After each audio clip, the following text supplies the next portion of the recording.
Yeah, do it again, but like harder. You can get my hand movements as well. Okay.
This is what freedom means.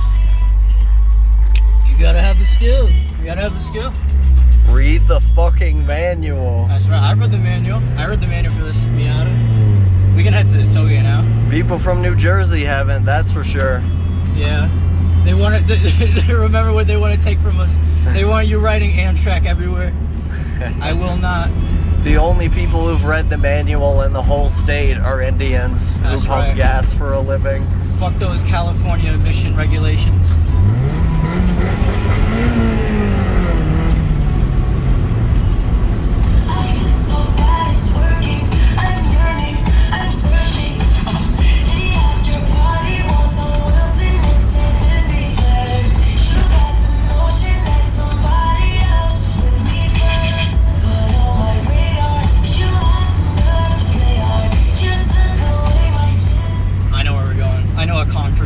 Spot where I can do donuts.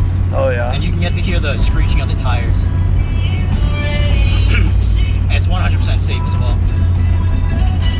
It's gonna take us a little while to get there.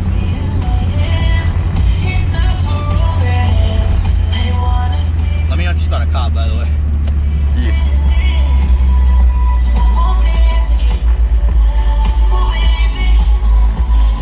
I feel like my body is like literally enmeshed in the physical movements of your car. This is incredible. That's how we build bonds with machines, baby. I'm like Rally Vincent from Gunsmith Cats, except I don't have a Ford Shelby. You build the bond through maneuvering it. I build the bond through spiritually feeling it. That's right. Hey, this is the road where I said I speed on these roads all the time. Yeah, don't worry about that. I feel like for your audience, it's more apt to put like Eurobeat. I'm gonna put Eurobeat on. Let me turn real here. At least for a little bit. Trust me. I feel like my audience would be into more like some like crazy like no thank you shit. Well, like breakcore. Trust me, the Eurobeat fits you. I see. I have listened to No's albums as I've you see right through me, like that one is a big banger. That one's good. Yeah, you want me to put that or Eurobeat? I can put on a specific No Thank You album. I'd just put on that song and then Eurobeat. Nobody gets to see such behind the scenes content. For real. This is going on a Yuma, I'm assuming, right? No. Okay. This is going in an Osaka Syndrome video. Oh shit. You gotta drive crazy to this shit. This is for you, No. My favorite kite. Our favorite kite. Let's see if I could, nah. I'll wait till we get to where I want to go. You cancel out Warren Buffett's existence and Soros simultaneously.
is getting to like the outskirts of town.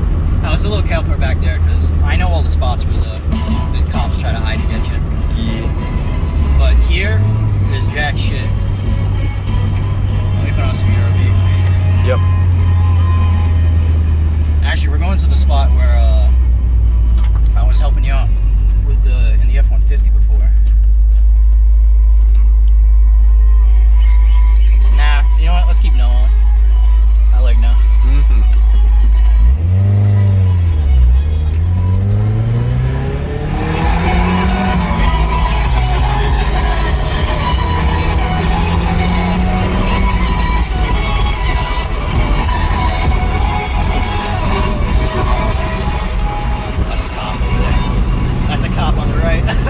I'm not speeding, so we're good.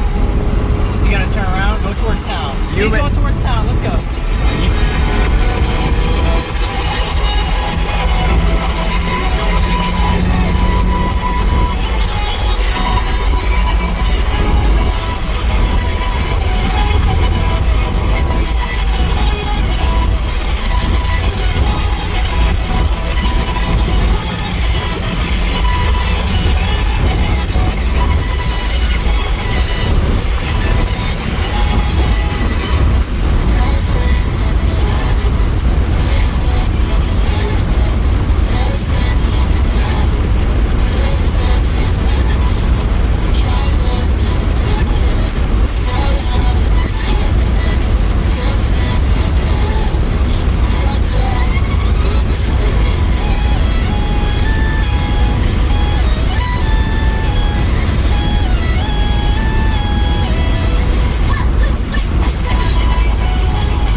FBI agent Sherwood Bears watching this video, this man may not be speeding on this road right now, but I sure as hell am.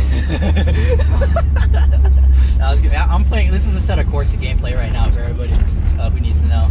Yes. Let's see if I can dry pavement drift this. This happened in Euro Truck Simulator. Of course, of course.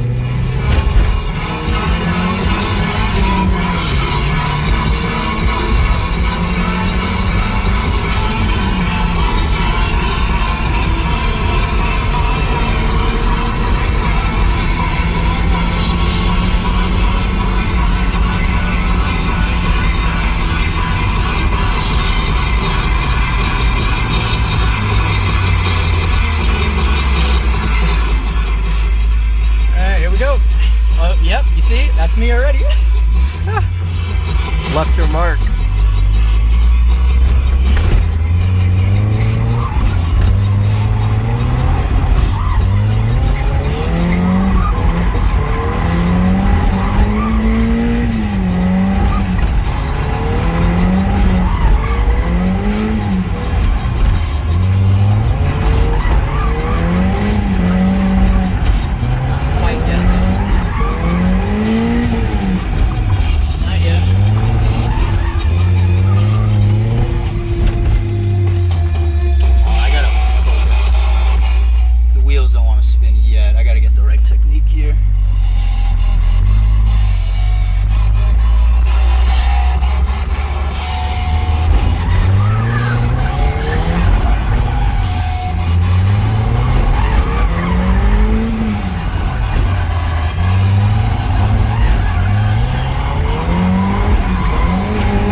I just spilled a little water.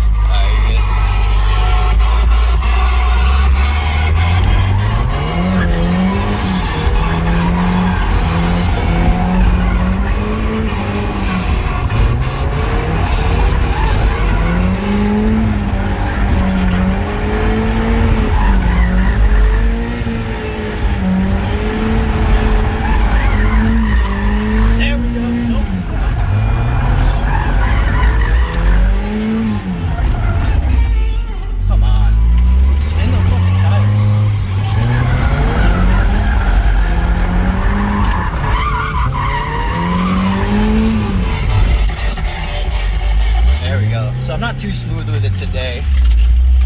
Let's give it one last go here. Neo-Nazi who has read the fucking manual fails to spin tires. I was getting a little bit. It's a technique. You know when it's happening as well.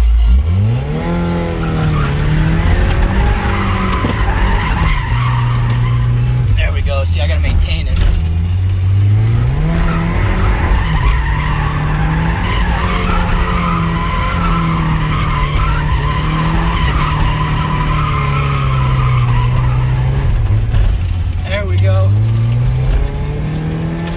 My man's so sturdy with it, he about to do a protest about Yemen in a Pizza Hut. Fuck! Man, when I can get them sustained like that, it's so beautiful. They cook my tires. They cooked my fucking tires, but I'll leave it at that. We can go to the tailgate now. I gotta keep some tire on me for the tailgate. Oh fuck. They cooked those tires harder than all that food they didn't feed the Yemenis that I must protest at that Pizza Hut. Yeah, let's do this one more. Let me see if I can do it one more time at the end here. Yeah, New Jersey can suck my dick. This is pretty wide. Yeah, I think this is good. Oh wait, there's a car. Oh shit. Alright, let's get the fuck out of here. I don't know who that is. Hopefully it's not a cop. It's Sherwood. Might be.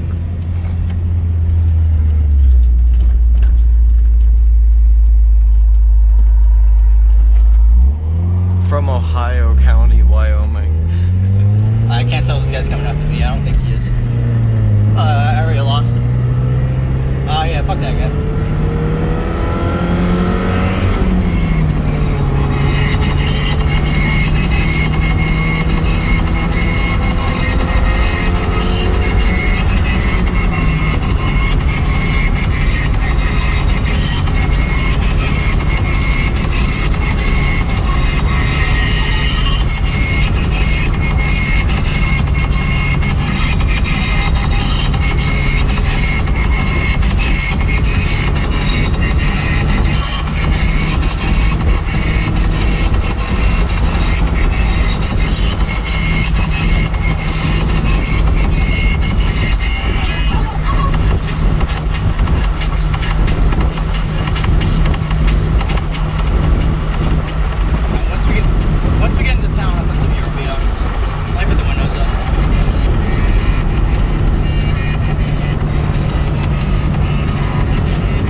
Yo, we should put a Negative XP song on because it's the most incel core musician. Sure. No, wait, no. We gotta put running through these hoes like Alec Manassian. Okay. Which is the Eggman did it. Can you just hand me the phone? Sure.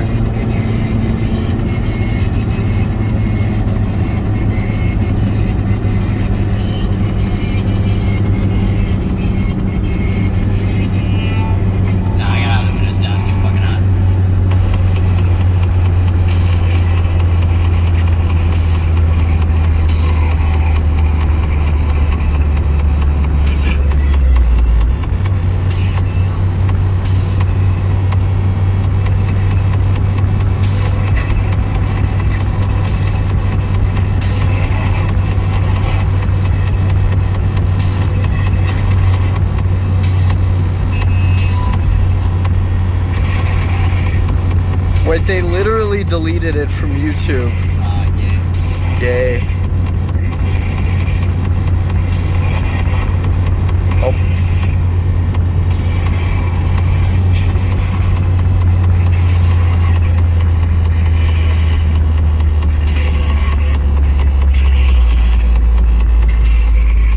I know exactly what's incel core enough to put on.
That is the most famous 4chan musician, by the way. Yeah, I remember listening to that a while ago.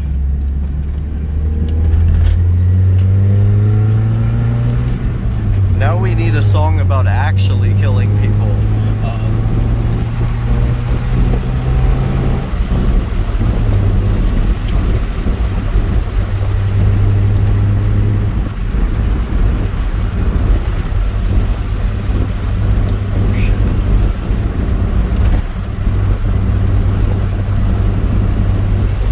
Oh, wait a minute. Yeah.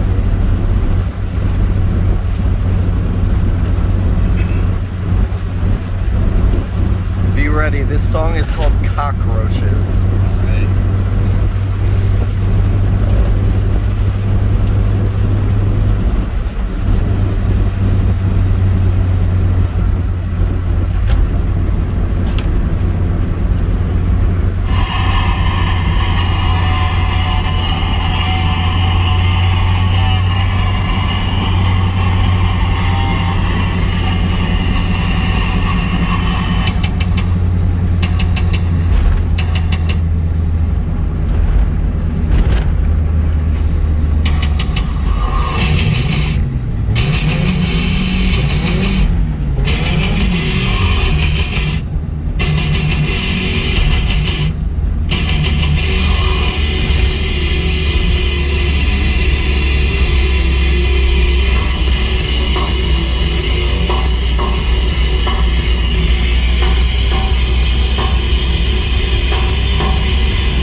I'm trying to think of some car core shit beforehand that like hits to you specifically. The punk shit.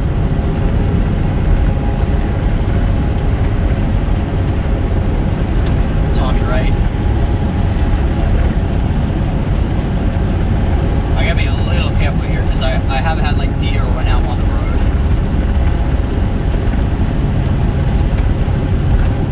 You said the punk shit, right? Punk. Oh, I see. Oh, I know exactly what Tommy Wright song to use.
the uphill is going to be a scout run. I'm still going to go relatively, hard. The downhill is when I go serious.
didn't Yeah, didn't want to enjoy the world, to enjoy peak content.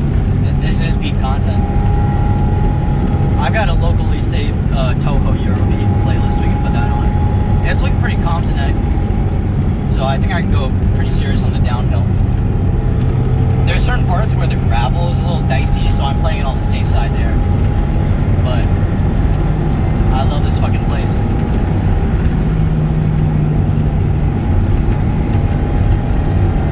The great state of Wyoming. Amen.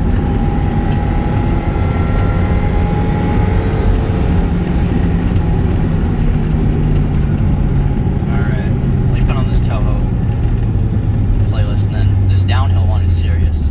You know what we'll do? I'm just gonna do one run. We'll call it safe for tonight. I'm gonna be conservative. I'll give you one good run.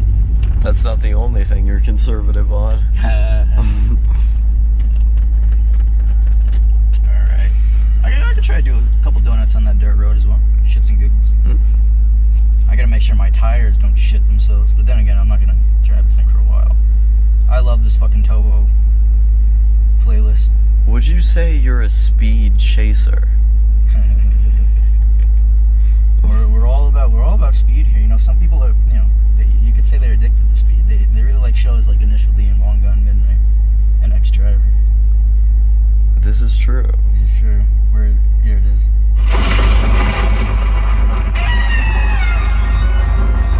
I'll skip through it actually. I had one of these songs in my video. People have heard that one. Let's go to a new one. Oh yeah. Let's see how Would a Digichara song work? I don't have service. I see. Yeah, we gotta deal with what I have locally saved. Let's see if I could. Well, I can get a U-turn going on here. Yo. Real America.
For as much as I advocate for conversion therapy, you're really turning me on to the Miata. I told you. Hey, oh shit. I'm driving normally now, by the way. Oh my god, I'm actually sweating. Jesus Christ. It was good, dickheads.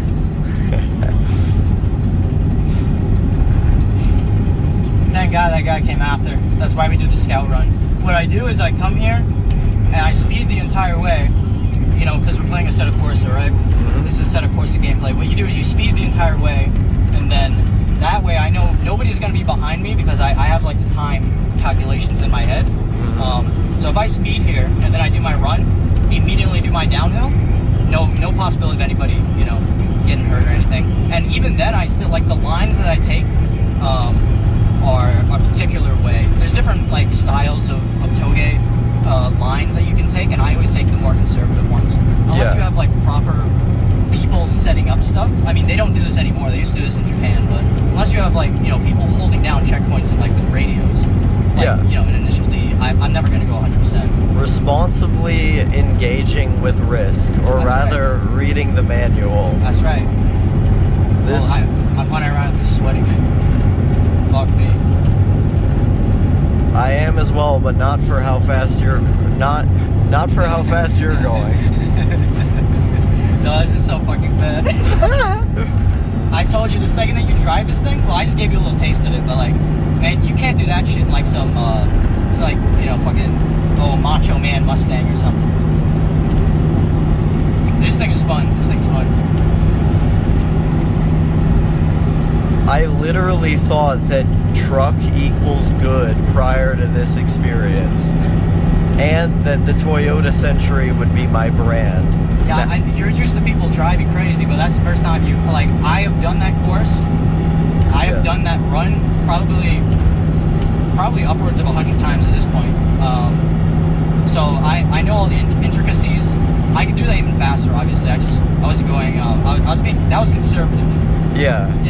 Yeah, like, I have been incredibly calm this entire time, not just because I'm on Adderall, but because the people I have been in the car with have either almost crashed several times or done shit far more crazy than this. Yeah, I know. And not for recreation, by the way. Yeah. Not to have fun driving, to get somewhere. No, I've done suspension modifications. This car is designed to do shit like that. So I don't understand people who do that shit in like Jeep Cherokees or fucking, you know, like F-150s. Like, that has a soul in and of itself, but like, I don't know. I want to get home in one piece. Even my dad's most retarded friends would say, "Why do you drive like you're in NASCAR in a Jeep Grand Cherokee that literally stops in the middle of the road randomly?" That's fucking hilarious. Like, he would drive 70 on roads that were 20 or 90. He hasn't done any like performance upgrades to it either, right? No.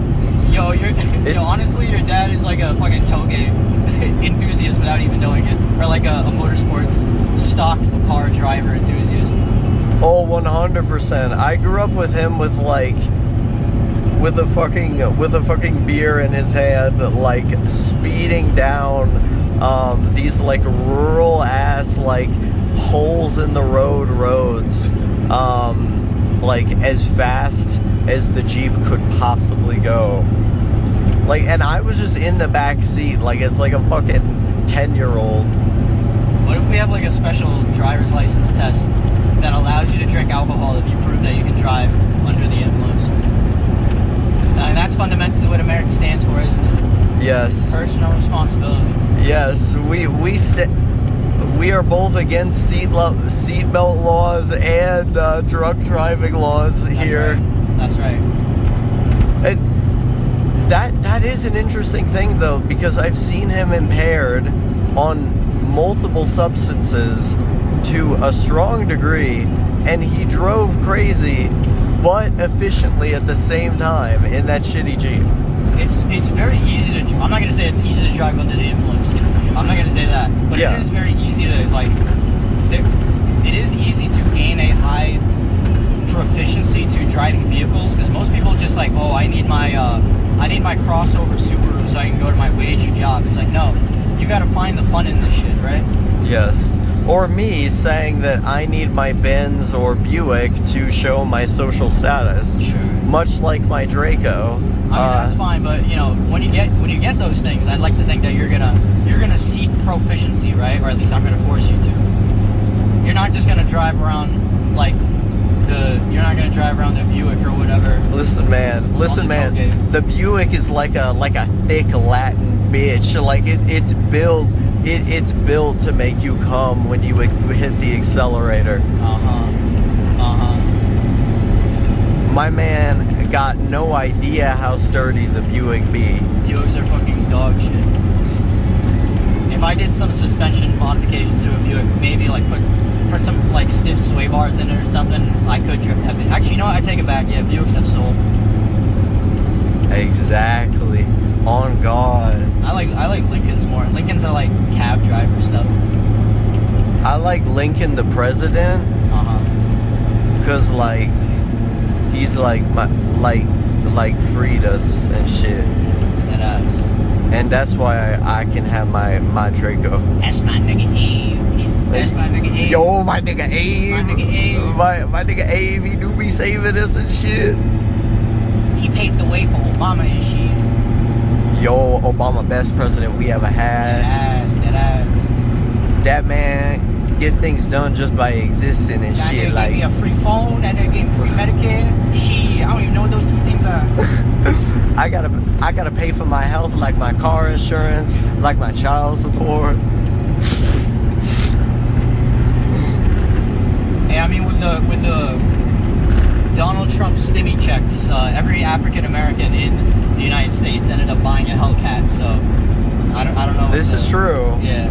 When they should have been paying the child support on the 5 children they have with 5 different mothers.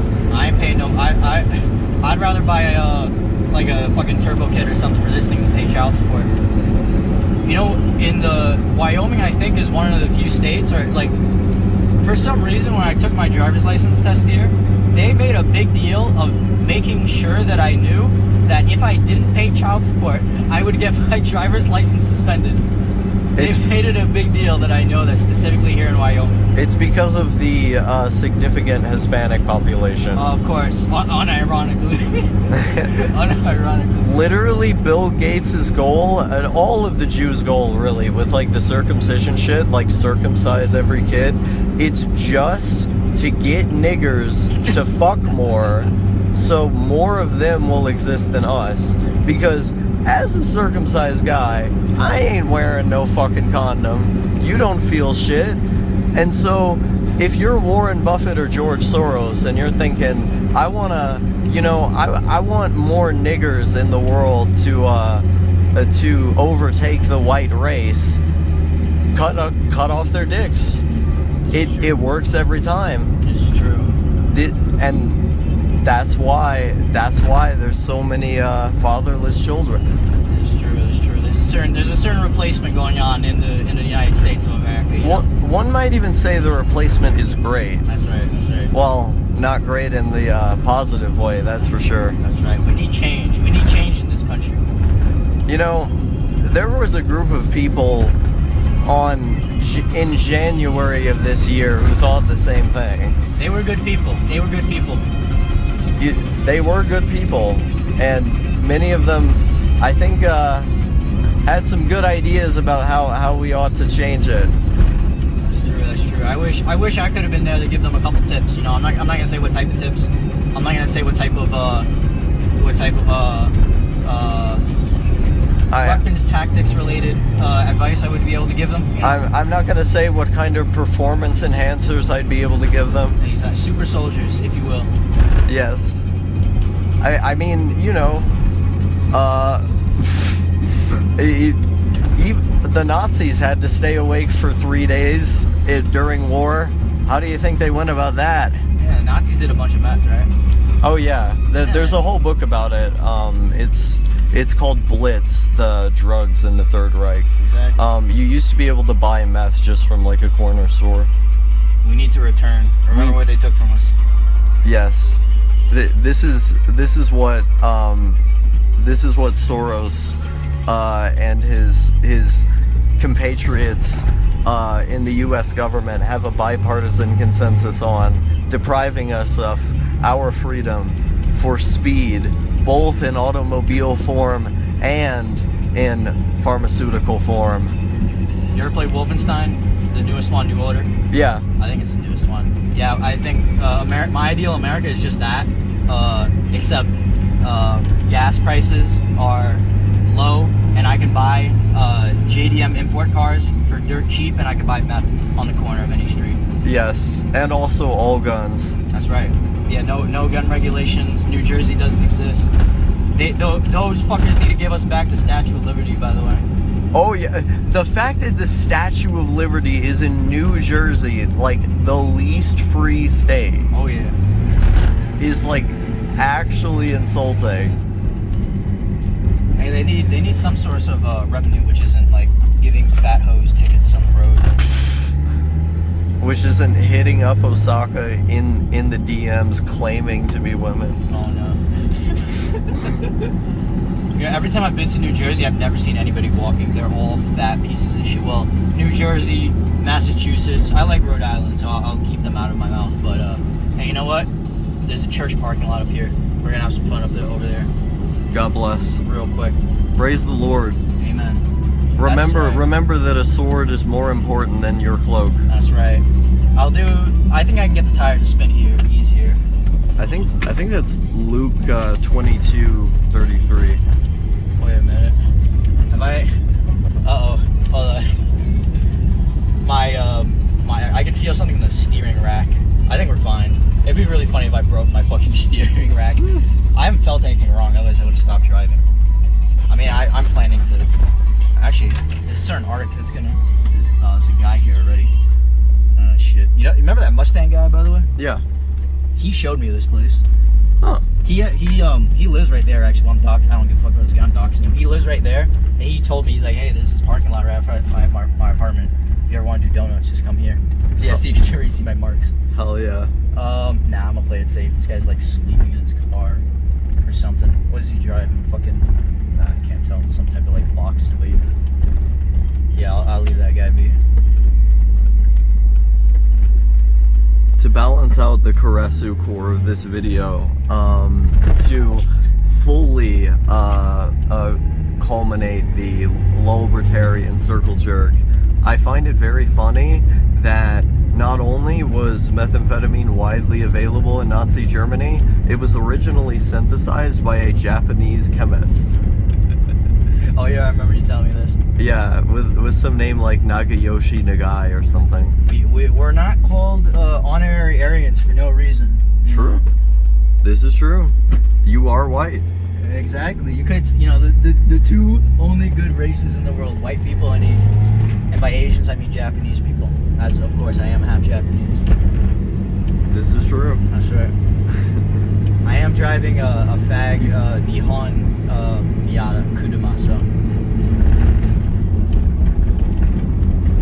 The real Asians we should be concerned about are the Asiatic hordes purging Europe of its genetic purity through the Slavic people.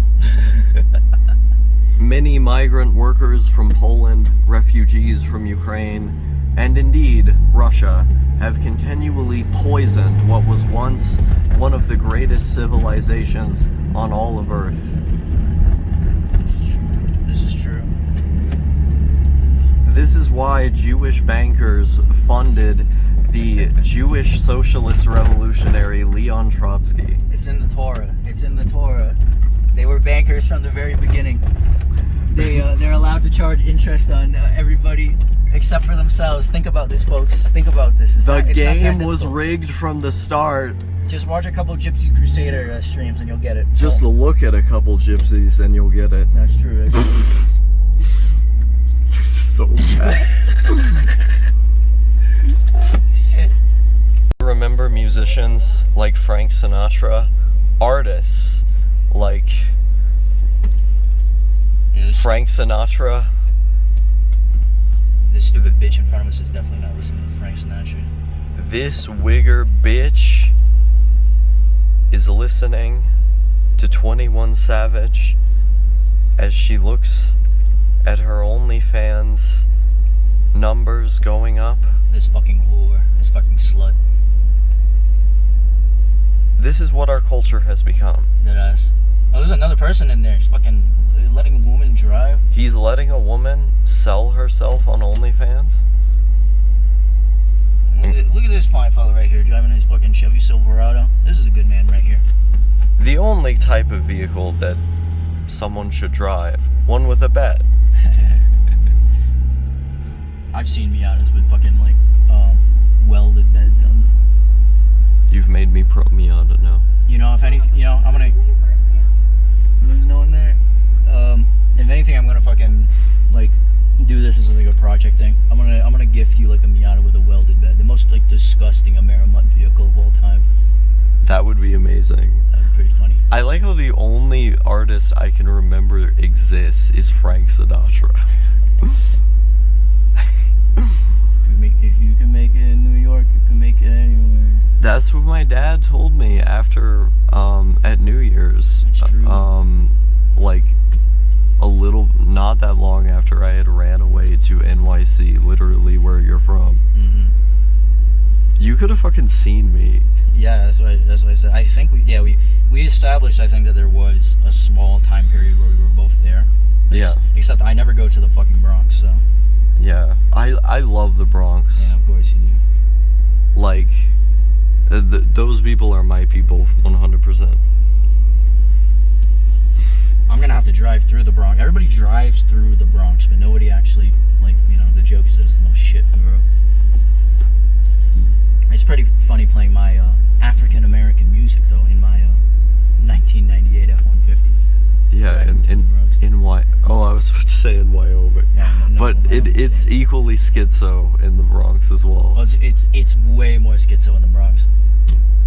I mean, you would expect at least some people to have a truck there, right? You would, but so all the vehicles on the East Coast are basically new because of the culture, but the climate there, what they do, they're fucking retarded. They put salt on the roads, and salt erodes. Oh, they do that in Hopkins as well. Yeah, that's why you know, the vehicles like the subframe, the mainframe, it'll get fucking corroded up and destroyed. I thought just every place where it snows, they put salt on the roads. Not in like the Mountain West where they actually know how to deal with snow. What they do here is they do like an amalgamation of fucking like sand, some other thing. Like it's non-corrosive basically. Not in the Mountain West where they actually know how to do literally anything. This is true. This is the greatest part of the United States. We've already proven it with my masterpiece YouTube video about why I'm going to commit a school shooting. Hey, we got freedom of speech. We got freedom of speech here in the Mountain West, right? No fucking red flag laws. I have a First Amendment right to insinuate an oncoming event to be shared by many a image board user. I'm trying to help you not get your channel deleted. You know, if your channel gets deleted at this point, I'll just archive all your videos and upload them onto my channel. Yes. I think it'll stick around. I think, like, we literally established that the Bronx is my favorite part of NYC. You're good. Yeah, like... And we're at a McDonald's drive-thru, so... Yeah, we're at a McDonald's drive-thru, the most nigger... the most niggery diet. Even ingesting it once makes your diet in a broad sense, in its totality, marginally more niggery. This is true. Well, you know what? I'd rather eat this than the bugs. This shit's probably made of bugs already. I'd eat the bugs. Yeah, I know you would. It's because you have no fucking standards. That makes me literally more Chinese than you. We've known from the very you're the China flag. You're the China flag, nigga. Wait, because I have genetic ties to Ashkenazi and Mizrahi Jews. Okay. And Chinese people are the niggers of Asia. Or wait, the Jews of Asia. Jews of Asia, uh-huh. Yeah. So if Chinese people are the Jews of Asia, and I am Jewish. then that's why I would eat bugs. Are you proud to be? Are you proud to have 4D chest yourself into a position where you can call yourself a chink? I suppose so, because then it would mean that I can either be a banker or a programmer or a well-paying guy who gives advice to corporations, which actually end up just being maybe try to like show a PowerPoint about why black people exist or something, and then get like $400,000 a month for that. You missed one of the Asian professions, by the way. You know which one that is? What is it? Prostitution. Tranny whore. Well, same thing there. Yeah. I'm not gonna say that. Yeah, I'm like the least racist person on earth. That's why this shit is funny. That's right. Like a big part of the joke for the longest time was the ambiguity of it. Like people don't know. People can't really tell because he's saying contradictory things. But now that this glow arc is coming to an end, I feel like I can just sort of directly say it. That I am like very much not racist or right wing. When you're in Milwaukee, you're just gonna become like a Casey Neistat channel. It's gonna become a normie channel. Yeah, no, I'm gonna get on the electric skateboard. I'm gonna have the GoPro. I'm telling you, cannot ride an electric skateboard. I'll figure it out. It might take you a long ass time. It's practice. Hey, please do it. It will be content. Yes. If not that, then a normal skateboard. Wow, that's even worse. It's easier to ride electric ones. I think this bitch literally was just annoyed with how I was trying to talk over it, because it was clearly a fake southern accent. I don't know. You're assuming people here have the intelligence to, you're assuming McDonald's employees have the intelligence to differentiate there. Osaka's soon to be one of them. Yeah, I think it's funny as shit how we both like have made our way to having like hyper realistic fucking conservative mannerisms, like saying shit like "God bless you" to like McDonald's workers. Yeah, like I literally talk about gas prices and the shortage of steel-cased ammo without owning a firearm myself, by the way.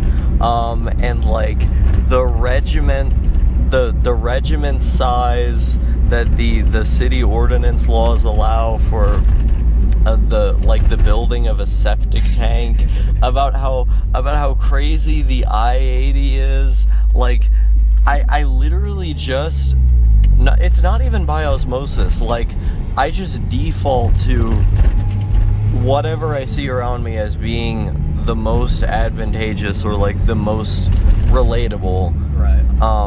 And like to a lesser extent, I've done that with certain videos where like I'll speak with less like flowery language or less references to complex subjects or subjects that are just like esoteric in general. And I will notice a difference in both the types of comments on those videos and the people who comment on them. And it's like, it really is like you're speaking a different language when you're talking to normies. But you and I, when we're talking to them, speak in this like hyper real way, like the most stereotypical aspects of America get embodied. Yeah, I think if I remember actually, when I first came here and I lived here without a vehicle, I didn't have my license for a while, I said the exact same shit. I said like, man, I is crazy here, right? So, and like I just intuitively made my way to that by just hearing other people. Yes. I mean, it's like an easy way to fit in while not fitting in. Right? I just stole it from you. Oh yeah, well I gave it to you. Yes. That's exactly why. I said like, hey, I was in this position, say the exact same shit. Yes. I basically am giving you a shortcut to the local mannerisms, right? Mm-hmm. Well, it's really about it in the same way, there's like image board culture and mannerisms. and you have to like prove that you're one of them, otherwise you get called the new fag, right? Yeah. You have to do the same in real life. Yeah, and also, like, I respect Wyoming people enough to not just do some crazy shit in public. Like, I'm not going to go into a Pizza Hut and start singing Dragon Ball Z songs to protest the Yemeni famine in Wyoming. That'd be fucking retarded. Because the people here, like, are generally pretty polite. And so I see them as human beings, and if I were, well, I wouldn't be scared at all in that situation, but I can imagine someone being that. However, if I were somewhere where like I could just see people as like numbers for content, like a Louis Rossman, like the city Louis Rossman lives in, it wouldn't be weird at all to see something like that. And so there's not an empathic concern, and then the video gets made, and so it's like the Wyoming arc has just been normie shit, like me, like going as hard as possible into the aesthetics and connotations of a Wyoming normie, and then the city arc is just going to be me either like exploring the surroundings or doing like some fucking crazy shit, some like First Amendment audit type shit. Yeah. You know, living in any fucking city environment drives you crazy to a certain extent. So you're just participating in that, really, to be honest. Yeah, and it's not hurting anybody because they see it constantly. Like they're literally like. I was only in NYC like what 2 times, and I was on the subway, and there was a guy screaming at the top of his lungs on his phone with none of the words connected together. It was all incoherent, and nobody looked at it. Nobody had a reaction. They just treated it like it was completely normal. Yeah, it is. That's what it is. And that's why I would feel comfortable making that kind of content in a place like that. Whereas, like, here, like, no. They have a community here. Yeah, they're real human beings here. They're not scum. They're not multicultural scum. We have a shared identity here. The views and opinions expressed on the Osaka Syndrome channel by their guests do not necessarily reflect those of its host. Well, interesting to see which order this clip goes in, you know, in relation to the other one. Yeah, it's been a crazy time. Like, I said before, that I'm gonna miss this place and also being around you, and it's weird because like. This place is kind of a shithole. Like, there's nothing to do here. The only recreational activity, legal at least, is like firearm ownership, which they're really good about. And then like, look at how beautiful the nature is. Yeah, I was gonna say the default thing to do out here is like, go on a hike or something like that. And it feels like I'm leaving at the exact, not just at the exact moment that I built up enough of a safety net to do so, I'm leaving at the exact moment that I got all of the content I could out of being here. Yeah, it's perfect, right? And it makes me think I'm not going to be in Milwaukee forever either. Yeah, well, we're not anywhere forever. Because there's going to be some other place with some other story to tell. And, you're gonna be watching some crazy shit happen. Yeah. Well, like I said, it's really because I think a big part of this is because you've come to terms with the fact that you are a more extroverted person. And you know, I watched your channel and I assumed like, oh, this is another guy who just wants to be in his room all day and just needs like the facilities to do so, the facilities or the ability to continue to be in his room all day. Right? Yeah. But you know, we've had conversations, and you want a genuine sense of community. Yeah. So Milwaukee is going to be a better place for that. Yeah. People come to Wyoming, where I came here specifically, because there is no community, because it is a shithole, in the sense that there is nothing to do here, which is why I think this is like a hikikomori fucking paradise in some sense, in the sense that I don't have to have social interaction. Yeah, and sort of that's why I said pretty early on after coming here is that Denpa has become like its own animal. Like it was my child, and then it morphed into its own adult, and I don't relate to it anywhere near as much as I used to, because you guys are all introverts, and even the ones, like the one other extrovert, does it in an extremely idiosyncratic way where she can only talk to a person for like an hour but talks to a million people. Like I deliberately have to remind myself not to bother you, and not because it's like not okay for me to talk to you. Like, you would talk to me if I tried. I don't think there's been a single time where you've like knocked at my door and I've been like, oh, I ain't talking right now. Yeah, exactly. Like, you would be accepting of it, but because I know how introverted you are, it, like, on an empathic level, I'm like, should I really be bothering this nigga with this shit? And then I start doing like 7-hour therapy sessions to like drug-addled literal trannies on tranny cord, and then I'm like, this is fine. It's like the image of the dog with everything burning around him, and he just goes, "This is fine." Like, that's my default reaction to having to socialize with like the worst of the worst, because I can't, versus socializing at not socializing at all, which is an extroverted trait. Yeah. Like, the introvert would look at the quality of the conversation. That was a terrible example to give because I actually love doing that for people. But the introverted person would look at the quality of that conversation and go, I am out of here. You know, I have to program in my thigh-high socks or whatever. Oh, you're not talking about me. I mean, which one of us has Chinese blood again? You self-proclaimed at the beginning of this clip. Uh-oh, is this my retransition vlog? Let's find out. You got one. This is like a psyop. You're trying to get me to become a strange. The detransition itself is a psyop. It's true.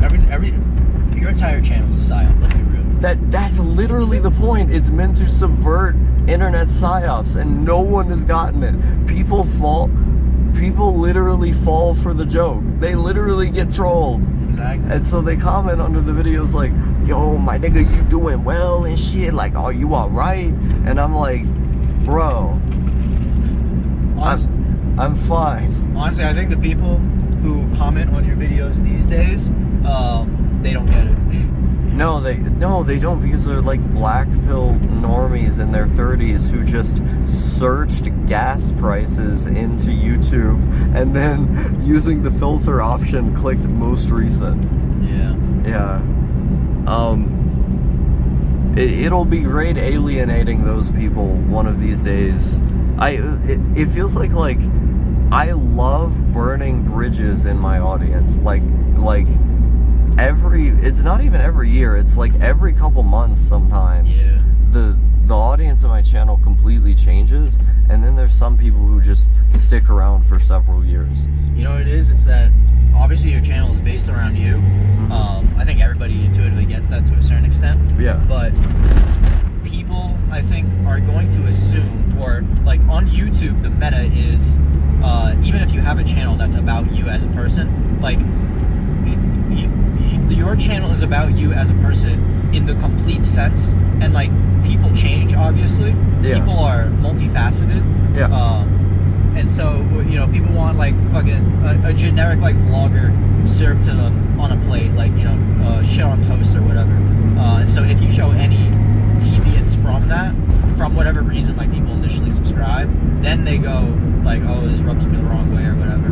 Yeah. But by by the fact that you keep casting a wide net and then, you know, culling the herd, you're getting higher quality viewers, right? Yeah, that's exactly the goal. No, I appreciate that you see that. Like, there's this desire for familiarity on YouTube, or this predates YouTube. This is like, goes back to TV. On television, people wanted shows. They thought what a good show was defined by, or within the confines of how much it could fit like a traditional story structure, or traditional ideas about how one ought to go about media. And then those got the most attention, which meant the most advertisers saw them, and it perpetuated itself. On YouTube, the same thing has happened, but in a different way, and we're kind of watching its manifestation occur. But like, I just went through a fucking red light because I was listening to you. Holy shit. Yeah, you didn't do the thing I would have done if I were driving and it were a yellow light, where I would beep the horn. Yeah. Yeah, like, that was a slight. I'm saying I'm a fucking better driver than you. I don't have a horn on this thing. Of course the Miata doesn't have a horn. It's a cat call in itself. Oh no, it's because I'm a lazy piece of shit who can't wire a custom steering wheel properly. I mean, the real point of having a Miata is as a social signal, so why would you beep at someone when the entire vehicle is beeping? What do you mean by social signal? What do you mean? It's to attract, let's say, people of a certain persuasion. Yeah, people under a certain height, maybe, you know? Definitely under my height. Yeah, 100%. Wait a minute, does that mean all people under my height are fags? Yeah, I'm fine with that. I thought, well, okay. I prefer the title Asian. Let's go with that. I prefer Chink. Uh-huh. I finally gotten you to admit you're a Chink. I don't know what you're talking about, I'm white. But yeah, like, for some reason, the like larger media apparatus has or culture in general, like, has made formulaic content the most desirable for people. And so because it was that way on TV, it's going to happen on YouTube as well. And if the formulaic content you're watching is about a personality and you see that person change, it's literally not formulaic anymore. Like, it could be in the exact same style, and just because you're watching it for parasocial reasons, it's not your thing anymore. Yeah, you need to have some aspect of formula, right? But what's interesting with this format is that you're playing around with it. You're playing around between the lines of structure and non-structure, right? Yeah. Well, it's weird because I essentially just do vlogs and, like, video essays, but, like, there's so much weird shit I do to try to subvert what other people are doing that I feel like it ends up, the same thing ends up coming out feeling like a different thing, or at least that's the goal. Mm-hmm. You can keep it going, by the way. We can eat on top of the car. Okay. All right, I'm not gonna make a video of us eating.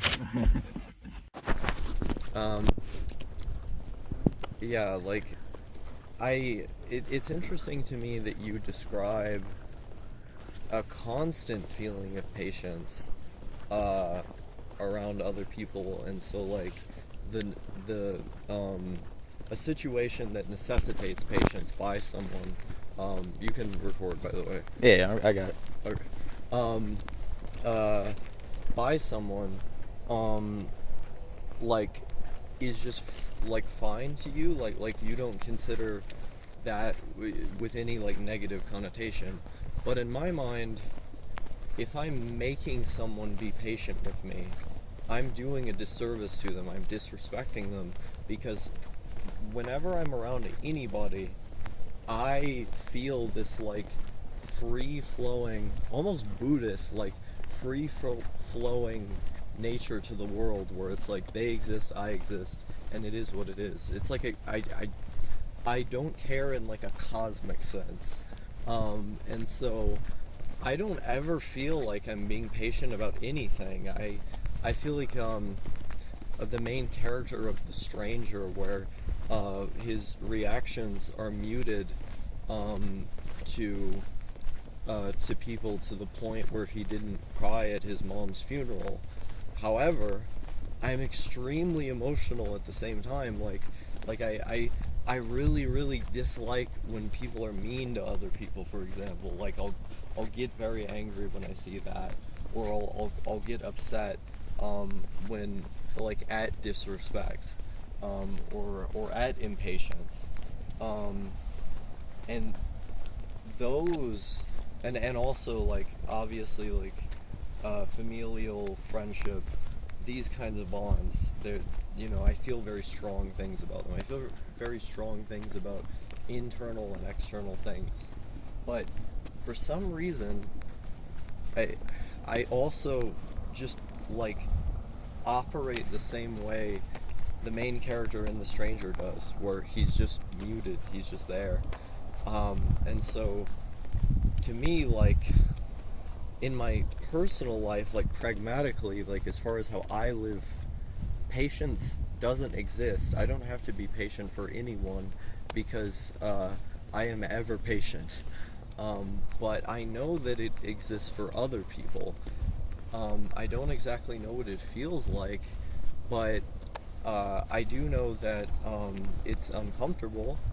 And so if I am, by being in an altered state of consciousness, giving someone the implicit assumption that they have to be patient with me, I feel like I'm failing in some way. And so I then must appear as sober as possible, the least annoying I can, even like a hyper, like the best version of yourself you'd show at a job interview, almost like that. Try hard. I try to exert that much control over how I appear, because of that ever-present fear of the person having to be patient with me, simply for being in that state. There's a sense of shame about that. I see. Well, I mean, you made the leap there to go from having patience with somebody in like their default state, just as is, right, to an altered state of consciousness. In terms of the altered state of consciousness, I think that in the traditional sense of the word, having patience, or in the traditional sense of the phrase having patience with somebody, sort of an insinuation that they're being, I guess, annoying, or like there's something that you have to be patient about, right? Mm-hmm. In terms of altered states of consciousness, I think it's fine. Like I mentioned, I think there's allowance for a little bit of indulgence, maybe overindulgence there, or at least, there's a consent. In an ideal situation, there's like a consent from both parties, right? Yeah. But in terms of having patience with people in a normal state, I mean, this goes to like the dynamic of introversion versus extroversion. I mean, you mentioned that you don't really, or you don't feel like you need to even have a sense of patience for anybody, right? Yeah. Yeah, I would say that I have the exact same thing, but it is from the perspective of somebody who's introverted, as in I don't really get annoyed with people either, because I'm extremely accepting because of my background, and you're extremely accepting because of your background. Mm-hmm. But for me it comes from the perspective of like any time that I'm in the presence of another person, or any time I'm having a conversation, anytime I'm having any type of social interaction, it is draining energy. Mm-hmm. But I have a huge energy reserve, basically. And Interesting. right, and the way that I get back to energy obviously is by being alone. That is Yeah. the most normal way. You recharge. Yeah, it's the most normal way to phrase introversion or define it. Well, it's said a million times because it's continued to be true, right? Sure, yeah, but I'm trying to say it in a different way, basically within this specific conversation. Yeah, the tradition of Denpa's trying to be as pretentious as possible. This is extremely pretentious. Everything about this is pretentious. It's like I hope people are self-aware. People know that we're self-aware that like this is all a little overly convoluted. I think the people who get it are aware of the dynamic of pretentiousness and like the acceptingness of that pretension, right? And like to be an interesting person or to be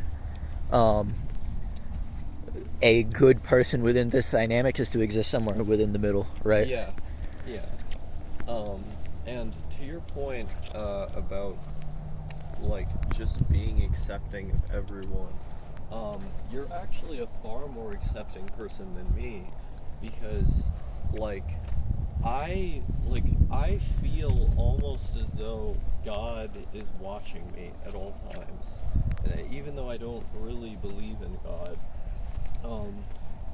there's this sense of right and wrong that I've always had, that when I see people doing wrong things, it's not that I see them as irredeemable.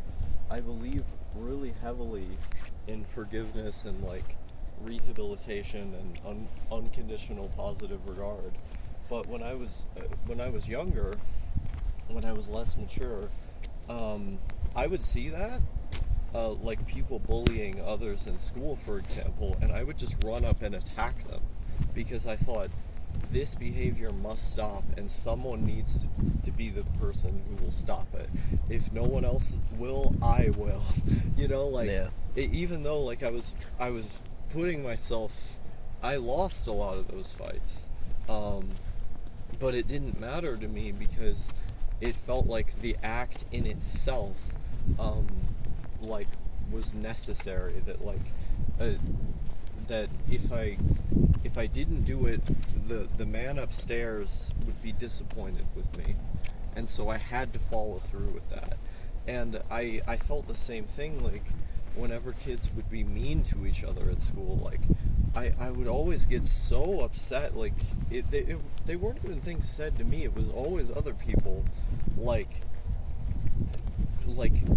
people grilling someone or just bullying in general. My first thought was always, do you know what that kid might be going through, like, or what how they might react to that? Like, have you thought about anything you've said? Because like at the end of the day, you don't know, and you can't calculate for everything, but there's quite a few things that like generally you can assume are not nice to say. And so in my mind, the best thing to do was to orient my language around whatever was inoffensive, or unlikely to provoke like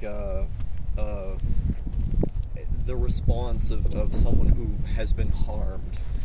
I didn't want to harm anybody, and like these people were just saying things without thinking about them. Now, granted, like I didn't think about every single word. It's just that intuitively it came out like that. So that's why intuitively I didn't know how to do banter. I didn't know how to like shit on people or in order to be funny, because my brain just did not work like that. I saw that and I went, you were being mean to someone, stop, you know? And so I was not accepting of that. Like I felt like visceral, like disgust, like we need to genocide these people, you know? I don't know. Is that the Christ bag brain? A little bit. I mean, I think it's easier to characterize like the voice in your head, or feeling like you're being watched by God, but you don't actually believe in God. That's just called consciousness, isn't it? Or having a good conscience, I mean. Right? Yeah, like a conscience. Yeah, that's the Jiminy Cricket. For Pinocchio, he sits on his shoulder. Mm-hmm. Yeah, and he's telling him not to lie, but his nose grows or whatever. Mm-hmm. There's a Jordan Peterson thing. Defining consciousness in a Petersonian sense. Yes. Peterson thought something that someone with the kind of thumbnails I have would definitely fall. Can you imagine Jordan Peterson like attempting to describe Dempa culture, like Dempa videos? I think it would be the description. Yeah, he would do it well, but that's what I mean. Is he would do it well? Yes. It would have to permeate. It would have to permeate so much of the internet, though, that it wouldn't even be what it is anymore. So he'd be analyzing something else. Oh yeah, no, I was saying it purely as a hypothetical. I do not want that to happen. We failed if that happened. Yes. The goal of Denpa is antithetical to having a following in the first place. That's true. This is true. That's why I do the things with the guns that are not even my guns. Well, hold on. How can you have pretension if a big aspect of this is to not have an audience? Because isn't pretension precipitated by having an audience? That's a good question. I just thought of that right now. Well, people often refer to themselves as pretentious for having like an inflated ego. And so if you're being super indulgent, even if you're telling off people saying don't listen to me, you're still indulging yourself. So I'd say it's still pretentious in that sense. Oh yeah, I 100%, yeah. Well, Yeah. telling people don't watch my videos and yet they still do it, and understanding that dynamic and then playing up to it, that is where the pretension comes from. But then it's like, to what degree, for each individual it's different obviously, but it's like, to what degree do you actually not want people to watch your videos, right? Mm-hmm. To what degree do you actually not want to exist as a human being? Yeah, I mean, I wouldn't publish them if I didn't want people to see them.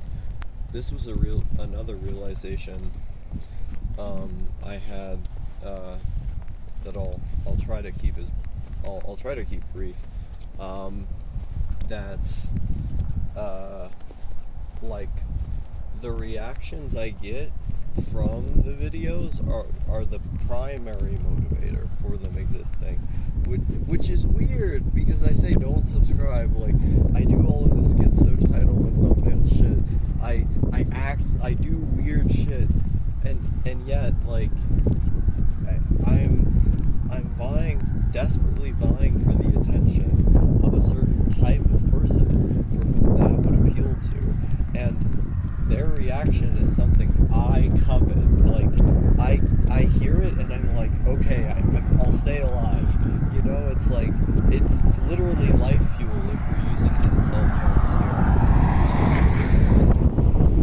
And like, it was really hard for me to write before people read my writing. I'd physically struggle.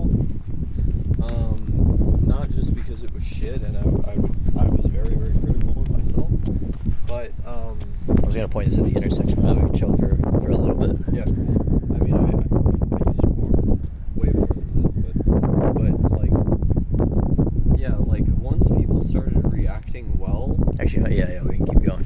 I just thought it was aesthetic. Yes.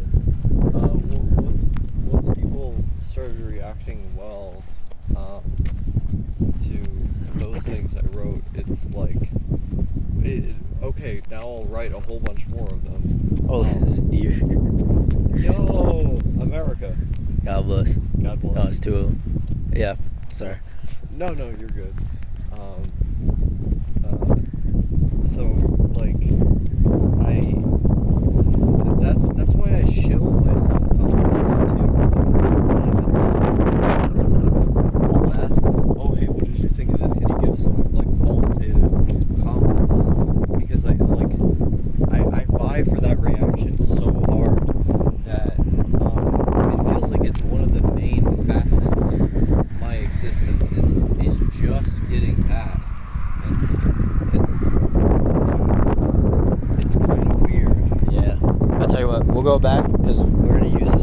structure, otherwise the wind's gonna make it so no one can hear us. Or then again, that's a layer of obfuscation, right? Yeah. I don't know. I know what you mean. I mean, you haven't done like a proper unsubscribe fucking video as of late. I think if anything, you've been going in the opposite direction, right? Yeah, I've been doing the normie black pill videos, but that's been because I think it's a funny subversion of them. Yeah. Yeah. I mean, if anything, it's the perfect time to do it when you become a wagey, right? Yeah, that was the whole point. Yeah. But for some reason it worked. Like more people started watching, even though I was trying to subvert that 9 to 5 format. And like, I feel like also, not to bridge off into another point, he was like 2 sentences. It's weird to me how few people seem to recognize how much I try to subvert things on my channel. Like, a girl recently complained about me using CS footage on the scripted videos and said that I should hire an editor. But the whole point of using the CS footage is that it's this like densely written article over that game that 2013 commentators used to say nothing over. Yeah. Yeah. It was bad CS footage. All the CS footage was bad. Yeah. It does. Yeah. I don't know. I still need to give you the CS footage. Yes. Hey, if anything, it might be a subversion at this point to have good CS footage. Yes. Of myself. Yeah. Oh my! Oh, that's definitely a subversion. Yeah. And that's definitely pretentious. 100%. Anyone who tells you get an editor for your own videos, or like a professional editor, doesn't get it. Yeah. The videos that I am not too lazy to edit, I don't think anyone else could have done that because they didn't have those images in their head when they wrote it. Yeah. Like, I wrote laundromats are cool with images in my head the whole time. And so that's why I actually put in the effort to finish it that way. But most of these I just want people to read them. But no one reads anymore. No. No one actually pays attention to blogs anymore or Yeah, personal websites. Yeah, I feel like people probably don't even pay attention to the video essays that I make either, because I had one girl tell me, or wait, no, it was a guy. This Brazilian guy told me, oh yeah, I was just listening to it in the background while I was playing a game and I couldn't understand anything you were saying. And I was like, yeah, because I didn't want to waste anyone's time by like repeating the same thing again and again. I mean, even when I watched your videos prior to meeting you, when I was just a consumer, and I had my, triple monitor set up, even if when I was like ADHD brain and playing like 3 video games at once, I was still listening. Yeah. Because I recognize like there's actual content here. Yeah. Why would you complain about actual content? Well, it's because they want the familiarity of television. Well, yeah, those people need to leave. Yeah, it's not even that they want to turn their brain off when they consume content. It's that their brain was turned off from the start, and that's why they have to watch the glowing green square surrounding Kyle Quinn's head, right after they consume the newest Jacksepticeye vlog or whatever. I think it's really funny. I basically just shilled you a couple like weird YouTubers. Well, not Kyle, obviously. He's a big channel, but I've shilled you like a couple small channels that I've just been watching, and they've influenced your content like so significantly, and nobody knows about. We're 20 minutes into this recording, so most people probably aren't yet this far in. Yeah. So. Yeah. Like you can give examples. I don't know how much I want to give away, how much I want to keep for myself as Kearesu lore. Well, there's 9 to 5.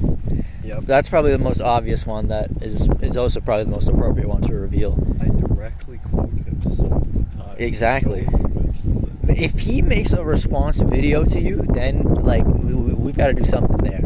Or if he makes a video like referencing some of your content or what, I don't think he can make it past like a minute of any type of person's content. I think he could. Yeah. No, I think that's not giving him enough credit. I'll tell you, this is maybe. I think that's giving us too much credit. I don't know. I know those types of people. I grew up around them.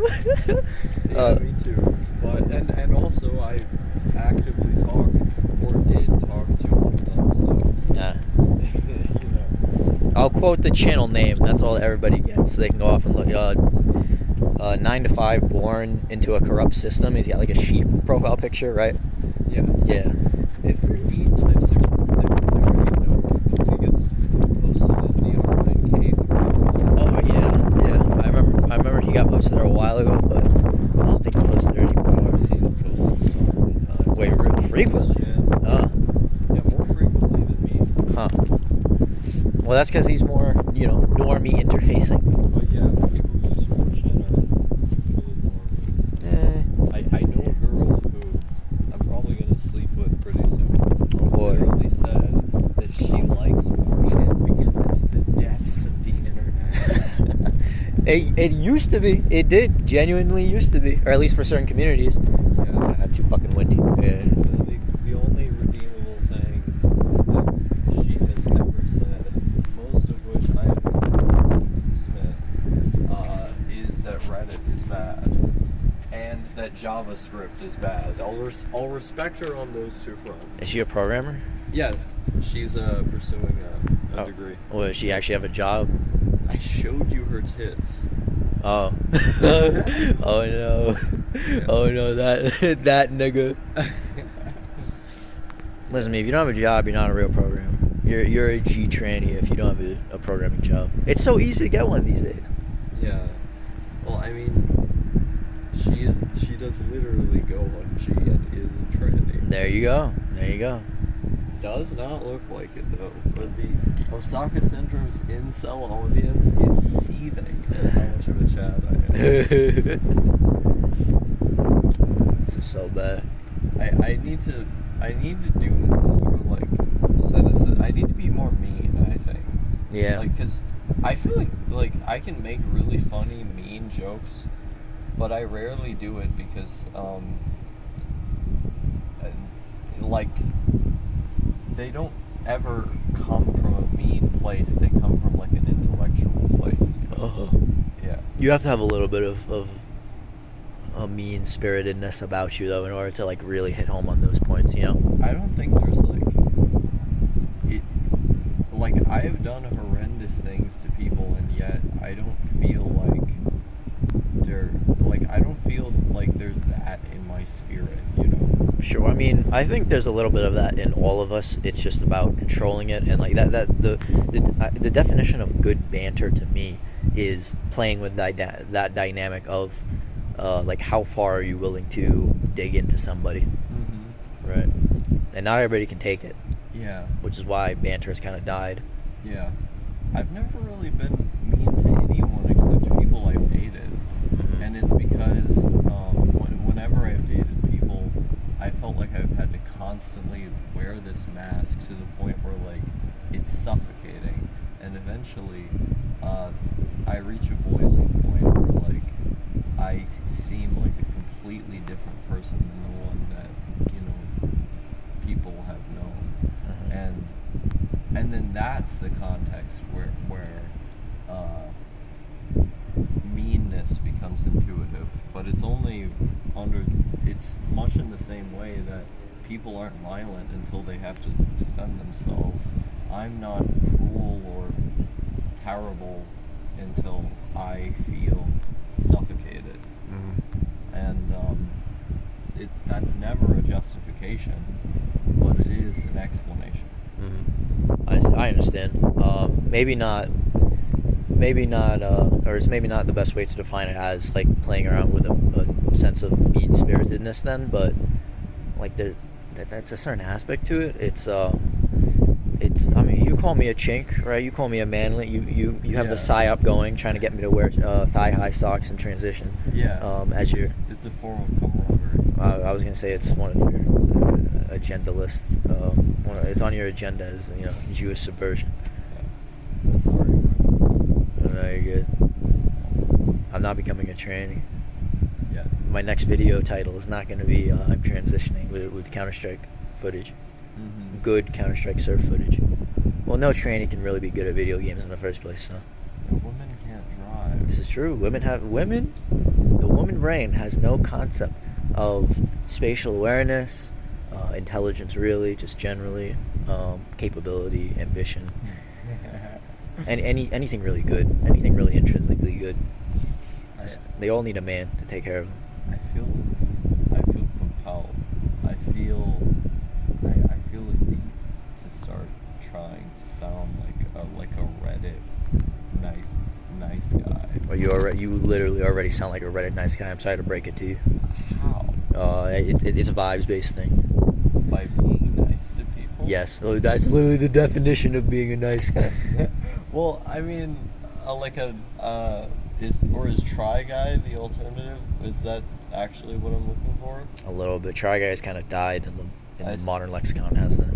Yeah, I haven't watched YouTube for like 3 years. I don't Yeah, you gotta become cultured. You gotta start watching more dump. You gotta don't get a job. Don't go to school. Start watching more dump videos. I get inspired by the world around me and other media. Anime is incestuous, so that's why it's good. Inspired by itself.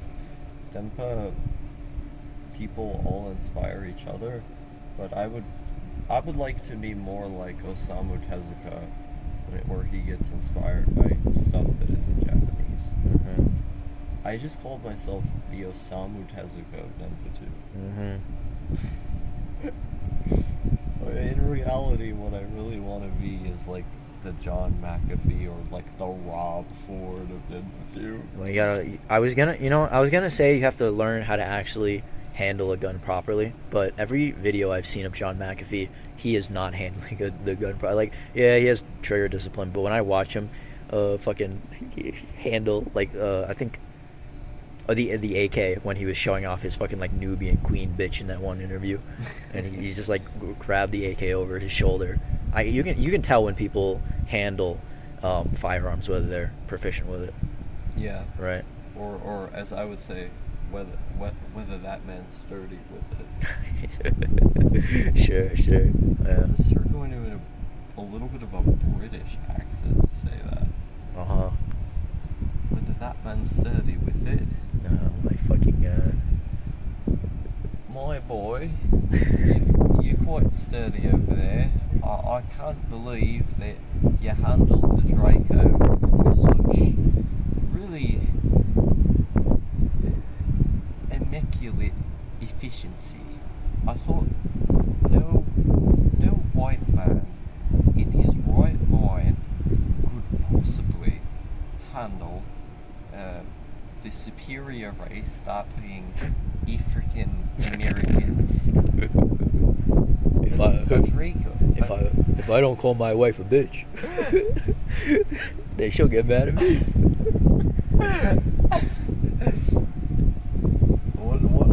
What else could I say? They talk a lot about the industry in this coming election, and is someone who could not own a firearm in New York City, where I unfortunately grew up. The industry I am principally concerned about is the additive manufacturing industry. Oh no! I've got a lot of opinions on additive manufacturing, but I'm not going to say them here when the Globies are listening. In addition to that, I generally just, really, I'm making a sacrifice by talking to you in the first place right here, because my primary desire is to be alone, and if we were to eviscerate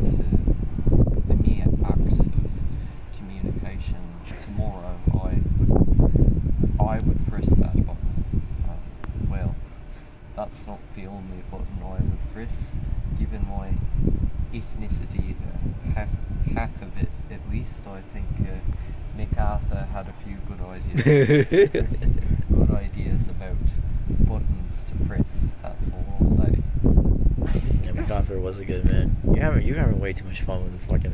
That was like the faggot nice guy Reddit accent. Yeah, well, that was the New Zealander. But yeah, the two are synonymous. I see. No, literally synonymous. A New Zealander and Redditor are literally the same word. I've done this accent around British, Australian, and New Zealand people, and they've all told me that it's like perfect. It's really weird. Oh no, it is. That's why I classify it as a nice guy accent. Yeah, like that's why I like doing it, because I'm good at it. And I can't do any other accents. Every time you go through the drive-thru, you got to do a new accent. Now you should have done the New Zealand accent. I should have. Oh my god, that would have been amazing. Yeah, then they would have. The stupid bitch would have been like, "Oh my god, where are you from? Oh my god." I'm a bit knackered right now, but I'm having a bit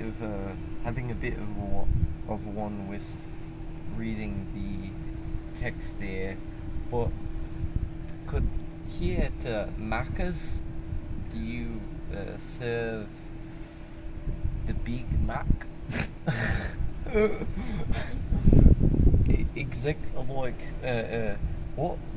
What exactly are the proportions of the Mac? How big? How big are we talking here? When people come to the United States, I think they literally say this type of shit. I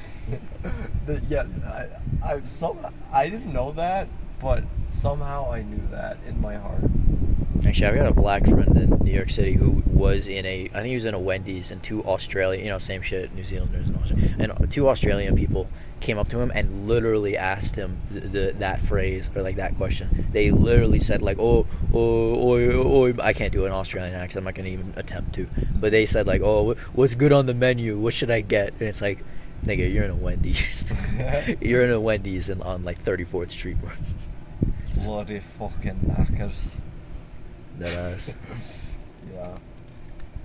You look a bit knackered right now, to be honest with you. Oh yeah, I don't know what that person was doing here.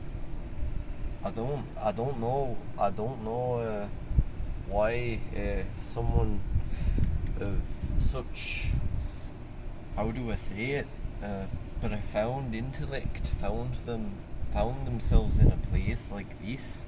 I mean, sure, there's a university, but that's about all they got. I haven't even seen a Hengel haggis. I'm about to go back to Limerick. Is this Scotland now? I was born in Laois, and my accent deviates just a bit from Limerick. If you ever been to Limerick, you know what I'm talking about. A lot of them niggers.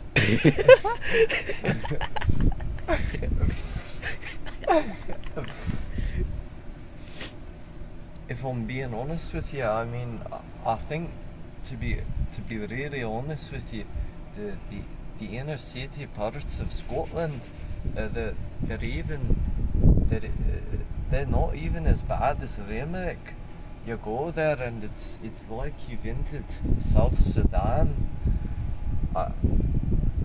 One day I saw a needle, a man shooting up with a needle right there, and I thought, okay, this filth. But another day I saw one of my friends, computer science, and he had a needle, and I said, can you share it? If you do it from that position, yeah, it might be alright. But he said, with harm reduction, you don't share needles. So what I did was I went to the local needle exchange program, and I shot heroin. And to be honest with you, I thought maybe Limerick's not that bad of a place. Average Sargon of a cod viewer. Yes. I like how I can just. Oh wait, New South Wales needs to secede from the rest of Australia. I'm not Australian myself, but you look at them, and it's sort of the centre of the whole country. But who really needs to secede is Victoria, because you go to Victoria, not only is it filled with bourgeoisie, but it's also the least Australian place you can be. I'm not talking in an ethno-religious sense, but I'm talking about the fact that they can't get hammered the same way we can.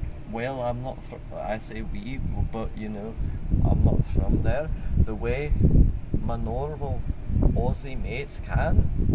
You go to Victoria and it's a bunch of women. I don't know any other way to put it.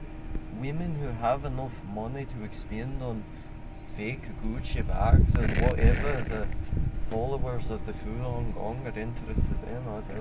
I don't know. I mean, they're basically a colony of China at this point. This is morphing into a certain person that we know. Yeah, yeah. This is fucking terrible. Yes. Every time I do those two accents, I always say the most schizo shit. Cause you have to. It's not funny otherwise. I mean, they come from schizo country, so That is true. it's thematic. Yeah, give me I was saying just the other day, I wish I would have moved to Scotland. I'd fit right in. What's a Scottish food? I'm trying to think. I'd be eating the kidney of a lamb and go into the local Greggs. You know, I shopped at Greggs once and I saw a couple of fags. You should run for the Scottish Independence Party. Yes, I love it. S&P. The S&P's based. Oh yeah. The fact that I even know what Greggs is, like I can go there and pretend to be Scottish, baby. You got a little bit of a Scot look to you. A little bit of the Scot degeneracy. No, I have a huge bit of the Scot degeneracy. Literally? My mom's family, half Scottish, half Irish, and then her parents were just Americanized. But they were still genetically that. Yeah. Interesting. So I am primarily Scot, Irish, and German. That's my primary makeup. Yeah. I feel like you're forgetting a little something in there. Oh, yeah, Ashkenazi and Mizrahi, but that's like a tiny percent, though. Yeah, that's what you people all say. It's like if my grandma, my grandma was primarily German, even though she had those two, which is weird, right? A little bit. Yeah. This is to a Maramut. Yeah. Oh, I can't go that way. Yeah. I'll go back. I need to see. I keep having all these ideas about how I can provoke you to say stuff, but our dynamic is literally that you're the introverted one who wants to keep everything to yourself, and so you're doing a sacrifice just by saying something at all, and I'm the one who is acutely aware of the fact that they're overly self-indulgent and is always trying to compensate for that by like asking people stuff. But I ask you stuff and then you just go, I don't know. Well, I don't know. Ask me something specific. Why is JavaScript so bad? The industry has moved over to using TypeScript primarily because in most enterprise level, you know what? We could just do the loop again. In most enterprise level companies now, they need typing definition. Quick monkey mongoloid description of that or definition of that is when you have variables, different types of data you need to, or in certain programming languages, what you'll do is you'll explicitly define like the data type, right? That's in the name, TypeScript. I think that's the main reason why people don't like JavaScript, because it doesn't have inherent typing to it. But it's also just because it's like a easy, dirty, fast, high-level programming language to build like trainee websites on. So I think that's why most people don't like it. There you go. There's your Kearesu analysis of JavaScript. Nice. My real opinion, though, is just like, it's funny because the people who earn the most money are like front-end JavaScript developers, which has like the least amount of soul. Who use that? Uh-oh. Yeah, I am constantly I mean, you should be. It's got all this proprietary bullshit all loaded up on it, so. Exactly. All proprietary software must be removed. Do you think proprietary software makes software development more difficult? Yeah, by definition, yeah. Because you have less available resources in the form of other developers, or you have less available opportunities to debug that type of stuff, but that's all intentional. Like, proprietary software makes the most amount of money. And so, But don't they all use open source at the end of the day as the stuff? yeah. Yeah. But that's what open source is just the cuckery of the developer world, as they shill themselves out, right? I see. Then people make money off of it. The dynamic with most developers, I'd like to think, at least within the G space, like image board type developers, the dynamic is that you understand that you kind of have to participate in like necessary evil to earn money, so that you can then go off and acquire resources to contribute to open source projects, which is what I've done a little bit and what I kind of aspire to do. I see. Or I aspire to do more so. That makes sense. It's certainly an admirable goal. Do you know C, or if you don't, even if you don't know C, what are your thoughts on it? I mean, everybody on G likes to shill like lower level programming languages just because, like, oh, it's cool because the syntax is more difficult. It's cool because there's more steps to compiling shit.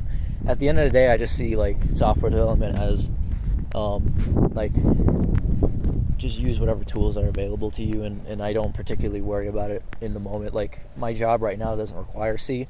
If it did, I would do it.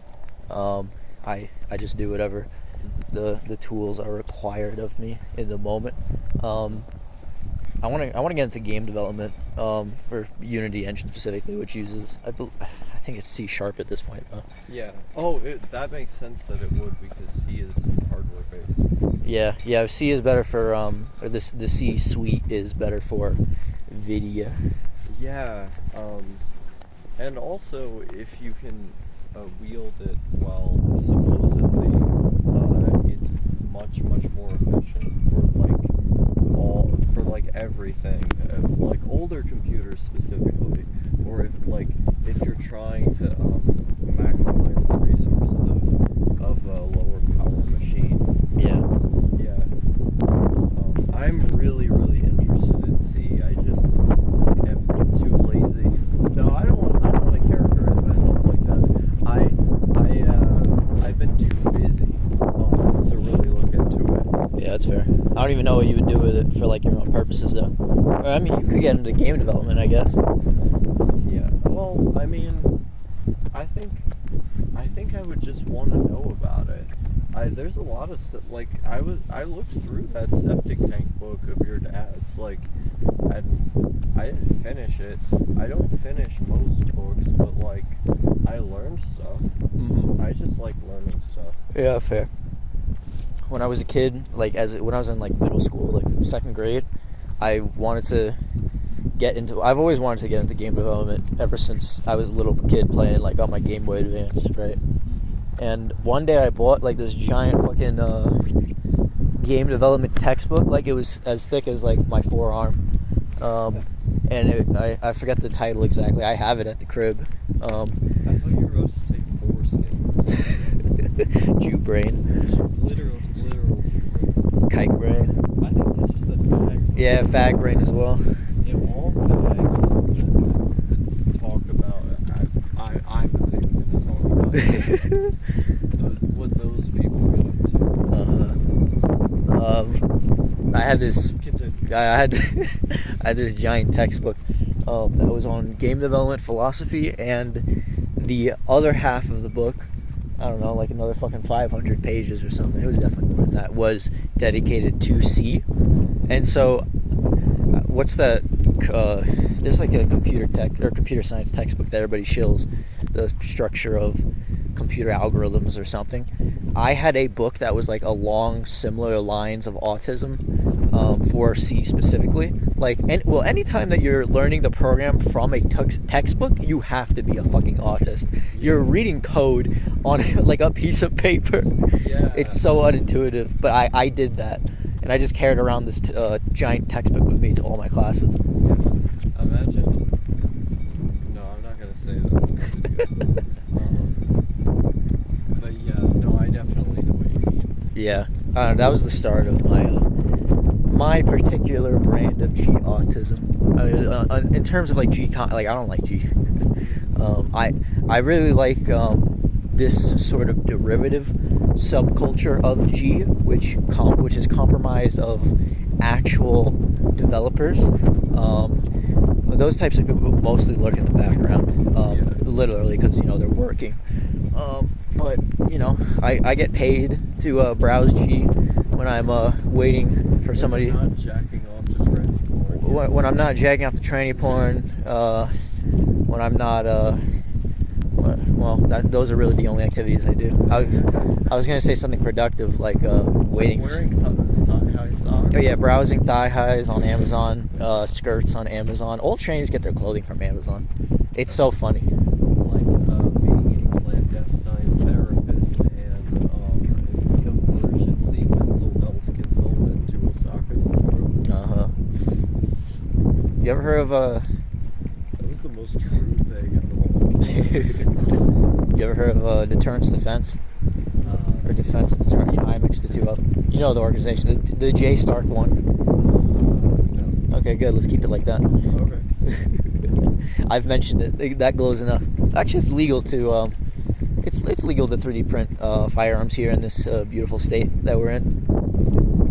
Yeah, I don't think there should be any regulations on firearms, because in order for, if all people are part of the militia, that being the American people, and for it to truly be well regulated, the government itself must deregulate firearms and military equipment and the military equipment thereof, because you have an unregulated militia. Otherwise, you have access to less powerful tools that would put you in a disadvantageous position in the event of a tyrannical government rising up. And that's why regulations against firearms on the whole are unconstitutional. This is true. Yeah. This is true. Gun Owners of America representative right here, Osaka Syndrome. I'll get a shirt from them at some point, because I really like their organization. I like, everyone says they're crazy. Like, they always say, oh, now the NRA has to be more radical because they're competing with these guys and they're so crazy. Nothing they say is crazy. Yeah, the only people who I've seen have said that Gun Owners of America is crazy is like fat New Jersey hoes. Yeah, and they're consistent too. Like, if you go to freeross.org, they are one of the organizations, the main organizations trying to get Ross Ulbricht out of prison, the founder of the Silk Road. Yeah. Yeah. And so, like, they believe in freedom. And so whoever wants to or wants me to be able to do whatever I want is on my team. They could be crazy, and it wouldn't matter because they're still fighting for a morally righteous cause. In the same way that like the Nazis in Ukraine, like I don't agree with them, but they're fighting for a morally righteous cause, which is like not to be invaded. And so you have to strategically ally with them. But that's fucking boring to talk about. The fucking gun owners of America, though, they have good optics, but I mean it's so normie core. It's like PragerU fucking videos. I can't stand it. It's worse than PragerU videos. What makes you say it's worse? Because PragerU tends to bring on like a professor to, and they'll be like some more jokes. Like I don't know. The gun owners of America feels also it I guess because it's a little more factual. Like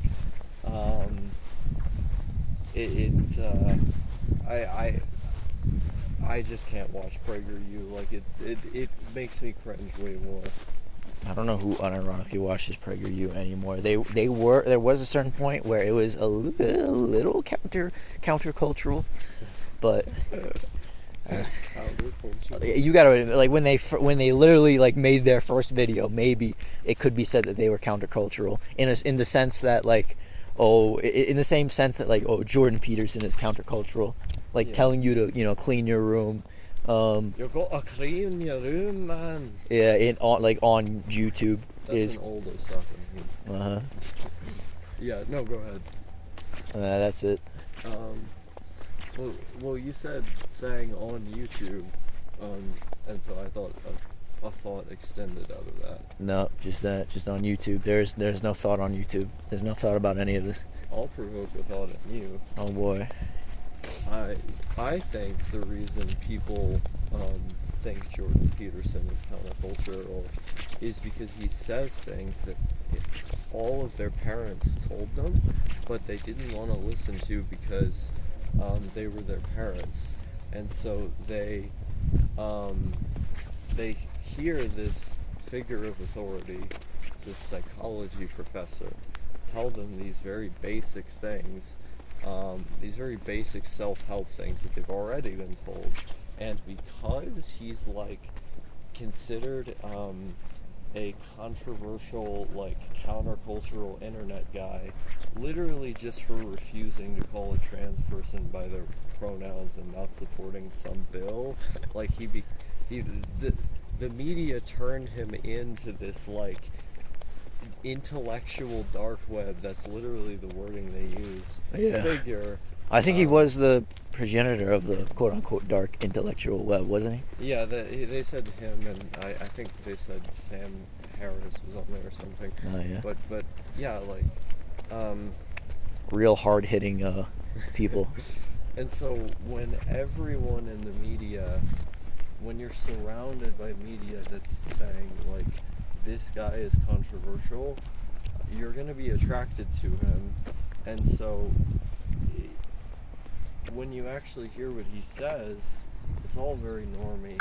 You heard it from your parents, but now you, as an irresponsible degenerate, me? no, not yeah, sure. The guy who's subscribed to him, but like they like you will actually end up doing those things because now this countercultural guy has said it, who hates women and trans people the same way you do, or whatever. I'll listen to anybody who hates women. Yeah. You've been doing a lot of listening to someone who doesn't hate women, though. Uh-oh. I'm for the abolition of gender. No, I've already established. I've always been clean with my opinions on gender theory or gender politics. It's, if you're attractive, it's all good. You get to live. You get a pass on the day of the rope if you're attractive.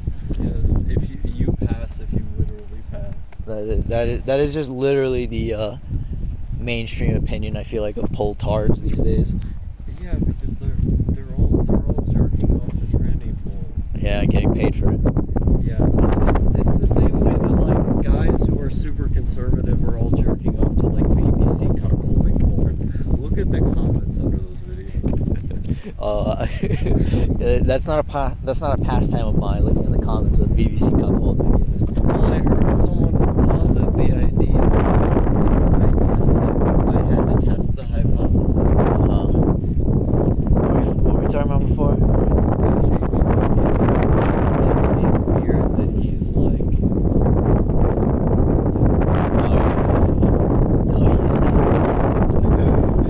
I mean, I never actually thought that he was countercultural, but I mean that's the prevailing opinion of what you just said. Yeah. But he was born at like the height of the fucking 2016-esque culture war, right? He's literally a liberal. Yeah, I mean, most culture war warriors are just libertarian liberal types. Yeah, well, he's not even a libertarian. Like That's true. He, for most of his life, he was part of the Liberal Party of Canada. And you listen to the things he says, and they're like, "Well, I think Bernie Sanders has gone a little too far." It's like I watched an interview of him recently, and he said the exact same thing that I've been saying a lot of times, where he said, you know, the right wing is very skeptical of big government, whereas the left wing is very skeptical of big corporations. But what I think we should be skeptical of is big. and I was like, JBP anarchist moment? Yeah, I was about to say. Which is, you know, why I would say something like that. But he's saying it because he's just a centrist. Like most of his views are in the center. He's only recently become more of an actual right winger because of the way the media and also institutions treat him, which that radicalizes people. Mm-hmm. Like banning people, like fucking, like destroying their reputation in the media, dehumanizing them and all of these things. That's why he's out there saying the like actually crazy shit that he's saying now. He wasn't saying that before. He was just saying valid but disagreeable things before. And it's like, I can't believe the same thing didn't happen to Rittenhouse. And in a way, that makes him more intelligent than Peterson, you know, because he could have been radicalized into the far right. After the way the media continually defamed and abused him, he could have been, but he was smart enough to, you know, have consistent beliefs. I don't think there's a single person on earth who says Rittenhouse is smarter than Peterson. Yeah. I don't know. I really, really dislike, I think cancel culture is doing the opposite of what it's trying to do. Oh yeah, well we've all known that. Yeah. I think we both come from like almost opposite perspectives in regard to the culture war stuff of 2016 and how it's bled into today, right? So I'll say something like, oh, Jordan Peterson was countercultural at the time, and I don't know if I'd say that he still is, but and then you would like, I feel like you agree with me in some aspects, but I agree that he was treated as a countercultural figure on a functional level, but I think he was a countercultural figure, and you're saying that he was treated as one. Yeah, I think objectively he was not one, because everything he espoused was just supporting the existing institutions. Besides the progressive ones in Canada, on that single issue, like there was one issue that he disagreed with the hegemonic perspective on all of the other ones. He only continued to propagate. So it's like, how is he controversial? Well, like I said, when we come from different environments, and that like hegemonic view at the time is, you know, more prevalent, for example, in my environment that I grew up in versus the one that you grew up in, then I can say he's countercultural. And I think most like right-wing retards on 4chan or whatever, you know, would agree, because, you know, most people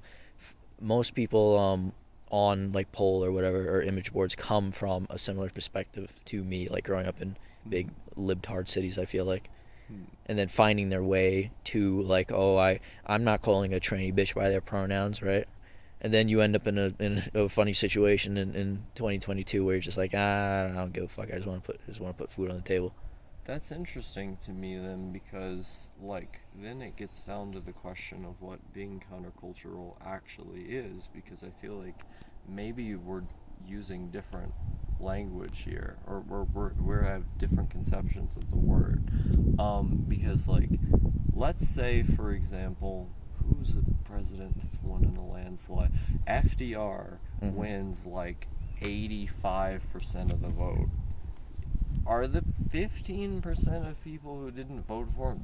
There was literally one election where it was just Maine, but Maine was the only state that didn't vote for him. Like, does that mean the state of Maine was countercultural? Like, I think there's credence to that. I don't think so, and I don't think like that all of those other voters were. I think they just like voted for a different party. I feel like countercultural, to be countercultural, you have to embody something that evokes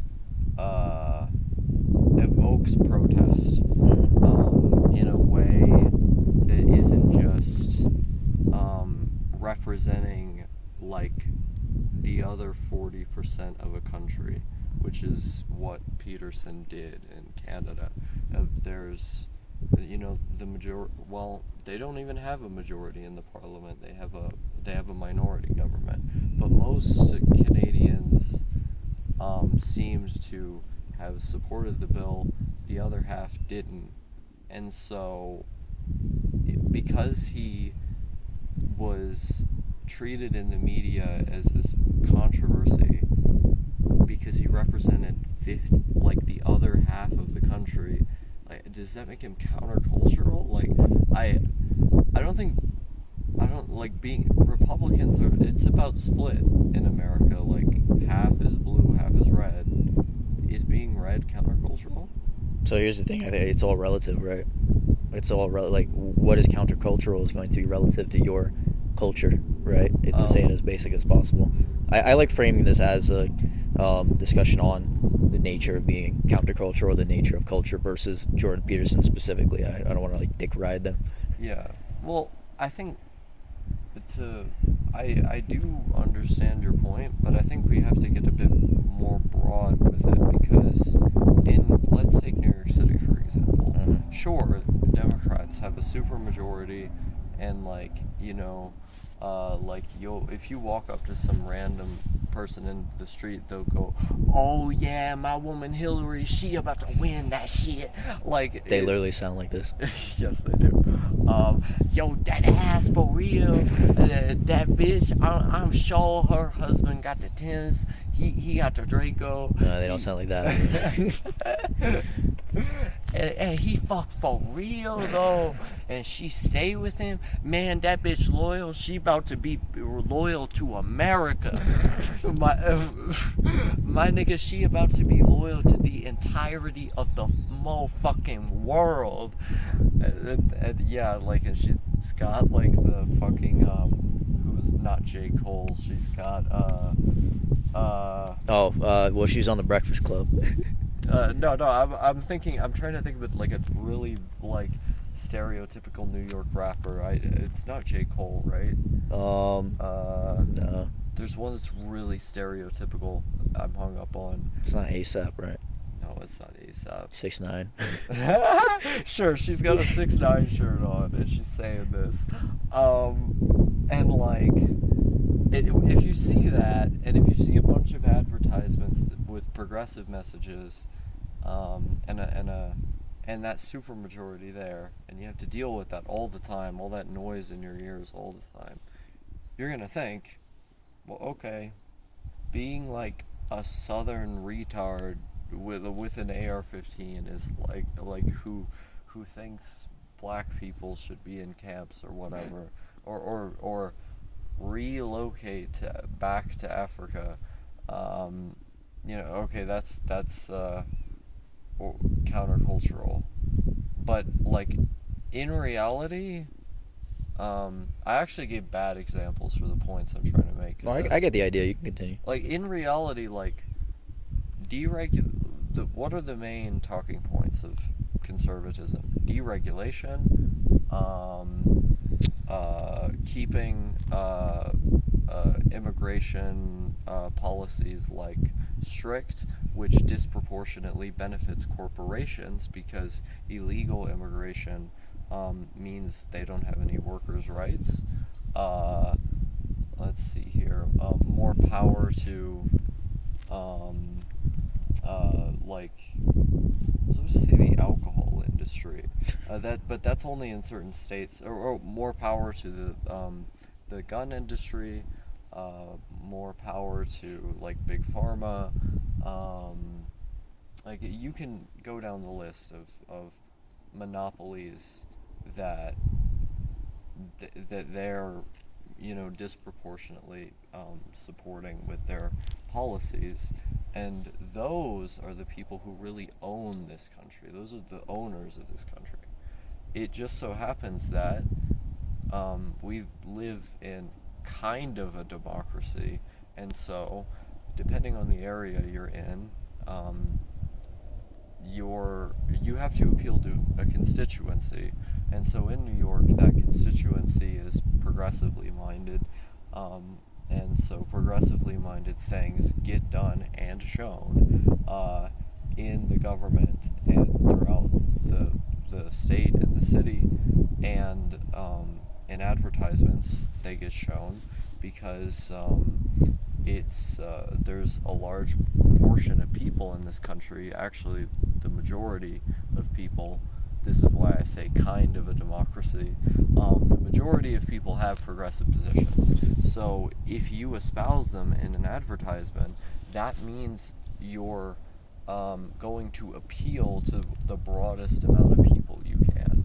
And looking at all of that, it sounds like it sounds like that's hegemonic, and that those are the institutions we need to be fighting against.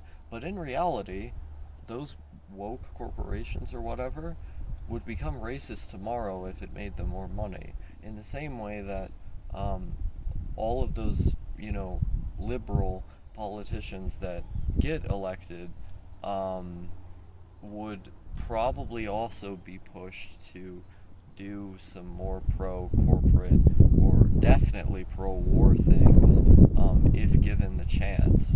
It's just that, a lot of them aren't given the chance. One of them who was Joe Biden. And what did he do? He supported segregation in busing. He supported giving abortion rights to the states. He authored the crime bill. And yet, now the bills that he's passing and the things that he's saying are antithetical to all of that history. What happened? The constituency forced him to do so. And so, when we're thinking about institutions, who wants to build up the most institutional power, or rather, who wants to defer to the people who own this country? We're thinking about the Republicans.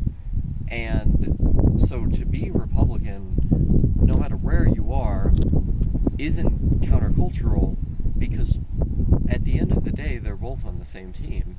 Both parties support the war in Yemen, which I will do a hunger strike over in a Pizza Hut. They support ballooning the military budget and our continual intervention around the world.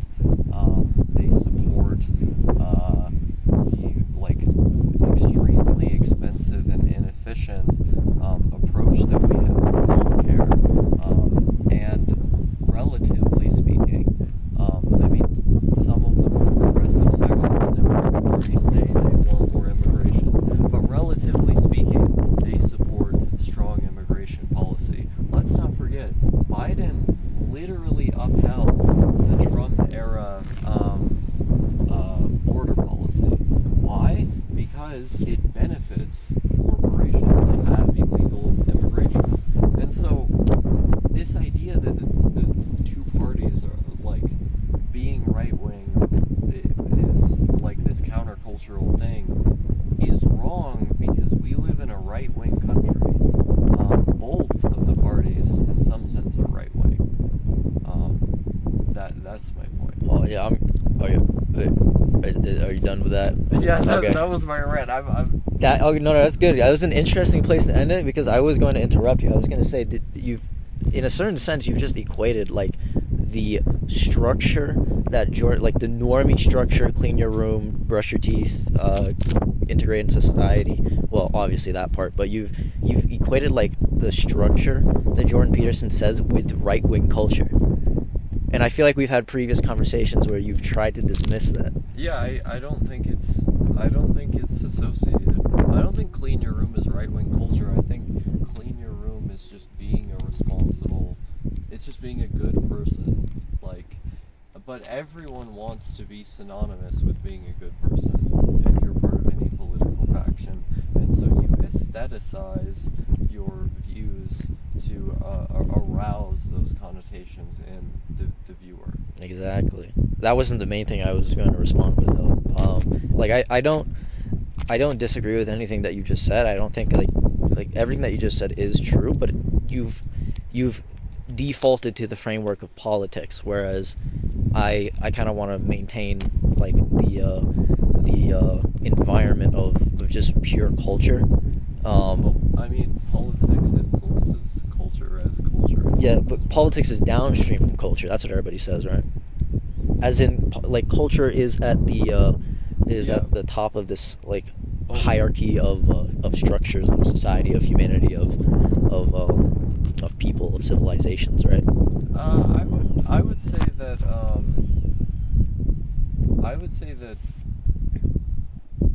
industry is okay. So industry is first, politics is downstream from that, and then culture is downstream from that. I would say that economic factors dictate everything. The rest is auxiliary. Okay, well, I disagree with the placement of politics and culture, basically. I see. The reason why, to like step back, or to reiterate, I guess, the reason why I thought, or I think it is an apt description to say that Jordan Peterson was countercultural at the time, is because, well, again, I wanted to mainly say that this is all relative. Like, being countercultural by definition is relative to whatever culture you exist in, and it's a very arbitrary thing to try to define culture, because it exists in so many levels. Like, to be as granular as possible, like, I have my own individual culture as a person, and then you and I have a culture and our dynamic, and then obviously that, you know, branches up to different levels of society or whatever. And so the easiest and most intuitive thing to do then is to go, cities and regions of the United States obviously have their own distinct culture, right? Like East Coast has its own distinct culture, New York City, for example. I think the zeitgeist at the time of 2016, like Donald Trump-esque cancel culture, whatever type shit, was I think a huge characteristic of it, stemming from the counterculture and like the rise of the progressive left, was like an advocation, or They didn't even have Congress at the time, though. Oh, sorry. what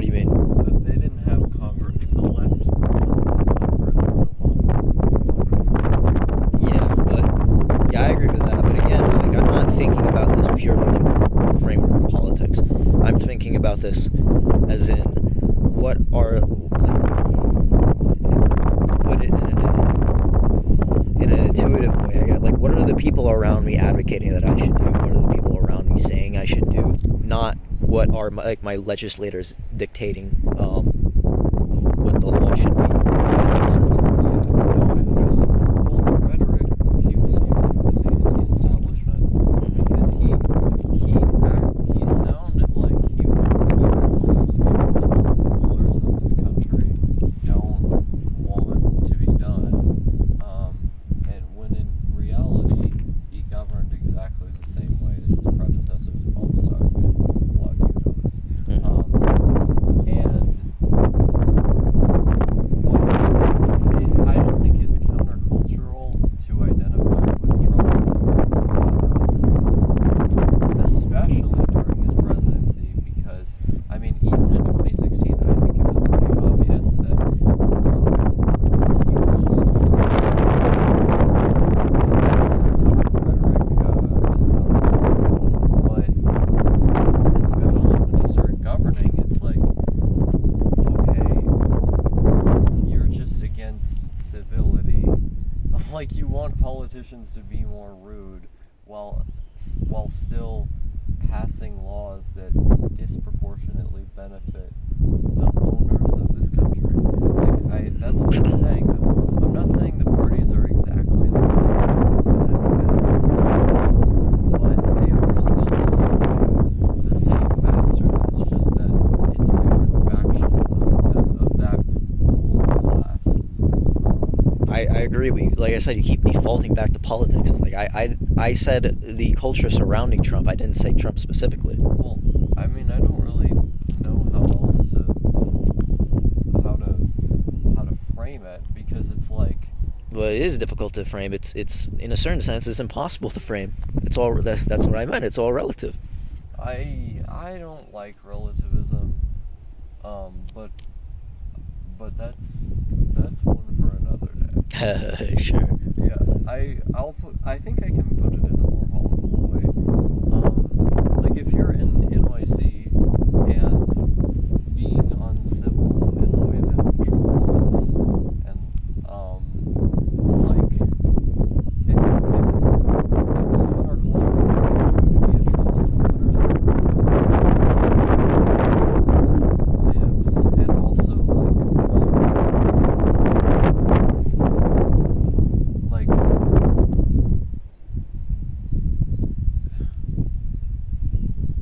the only reason you came to that thought process is because he's espousing, or he's espousing rhetoric that isn't civil. Like, I just don't think that's what counterculture is. I think you could have made an argument that he was countercultural before he became president because of the anti-war stuff. But beyond that, like, if you still said he was countercultural after that, I just, like, I don't. Counterculture exists in opposition to hegemony. Yeah, but Hegemony is perpetuated.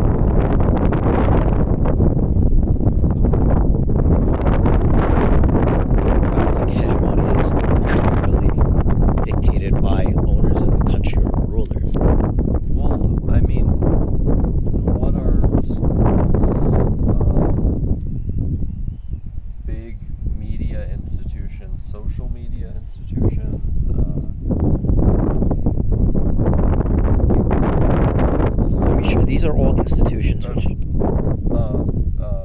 energy companies. Sorry, go ahead. these are all institutions which derive from, like, the ruling class, or the methodology of people who rule us, the structure of society and politics in that sense, right? But so Oh, no, go. but like what I meant in terms of so that example that you gave specifically, me in New York City, and like at the time me being a Trump supporter, I wasn't even like 100% a Trump supporter, which again feeds into I keep defaulting to saying like it's all relative, it's all arbitrary, but that's because the way that I am defining culture here.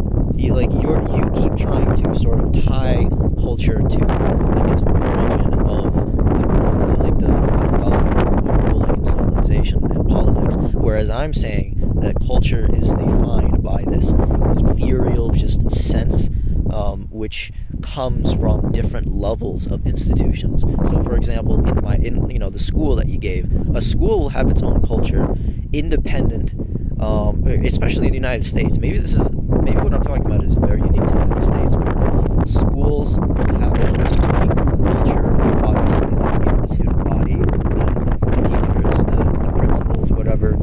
That I acknowledge that derives from the political organization of how that school is set up, economic factors as well. But I'm just saying something as benign as or something as simple as within the culture, within the micro society of a school system, being a Trump supporter, for example. Well, in New York City, actually, most kids that I went to school with were Trump supporters. So I have a question. Mm-hmm. So, did you finish your? Yeah, I'm good. Okay. So my question is, let's say you have a school that's in a district that's they elect a Democratic congressperson. They're in a state that elects a Democratic legislature. Okay. The board of the school is mostly progressives, or the school board is mostly progressives. And so they have comprehensive sex education. When they talk about slavery, they refer to it as slavery, and they say it was a bad thing. And maybe they even talk about newer ideas like subconscious racism is something we should potentially think about. You can have all that, and you can have the majority of your student body be liberals, but what that institution of education is ultimately, the function it's ultimately serving is to make you a participant in society, to make you a wage laborer, in order to increase the profits of those very corporations that I keep coming back to. It doesn't matter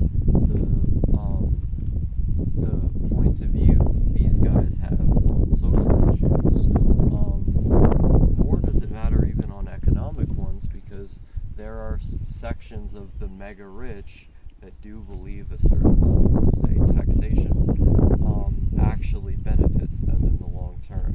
And there's a complicated reason behind that, and I could name those people, but it's not relevant to this conversation. The point is that the institution of education itself, the mere fact that you're in a school, means that you're being trained 8 hours a day, 5 days a week, to go to work 8 hours a day, 5 days a week, to make a lot of money for somebody else, even though a lot of that work you did, you're not going to see a lot of the money that comes from it. And those are the same people that are lobbying to get us into these wars. Certain perspectives on television, exactly. But these are all institutions of power, or rather societies of control, that exert dominance over our minds and minds and bodies. And to be countercultural is to stand up against that. That's why the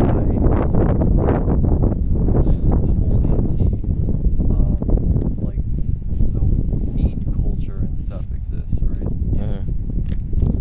That's countercultural.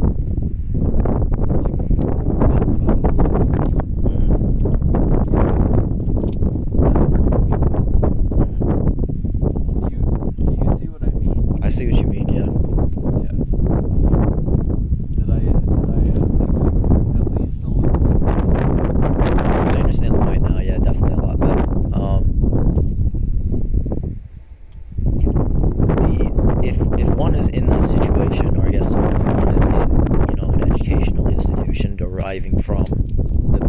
structure of power that it's in service to, though.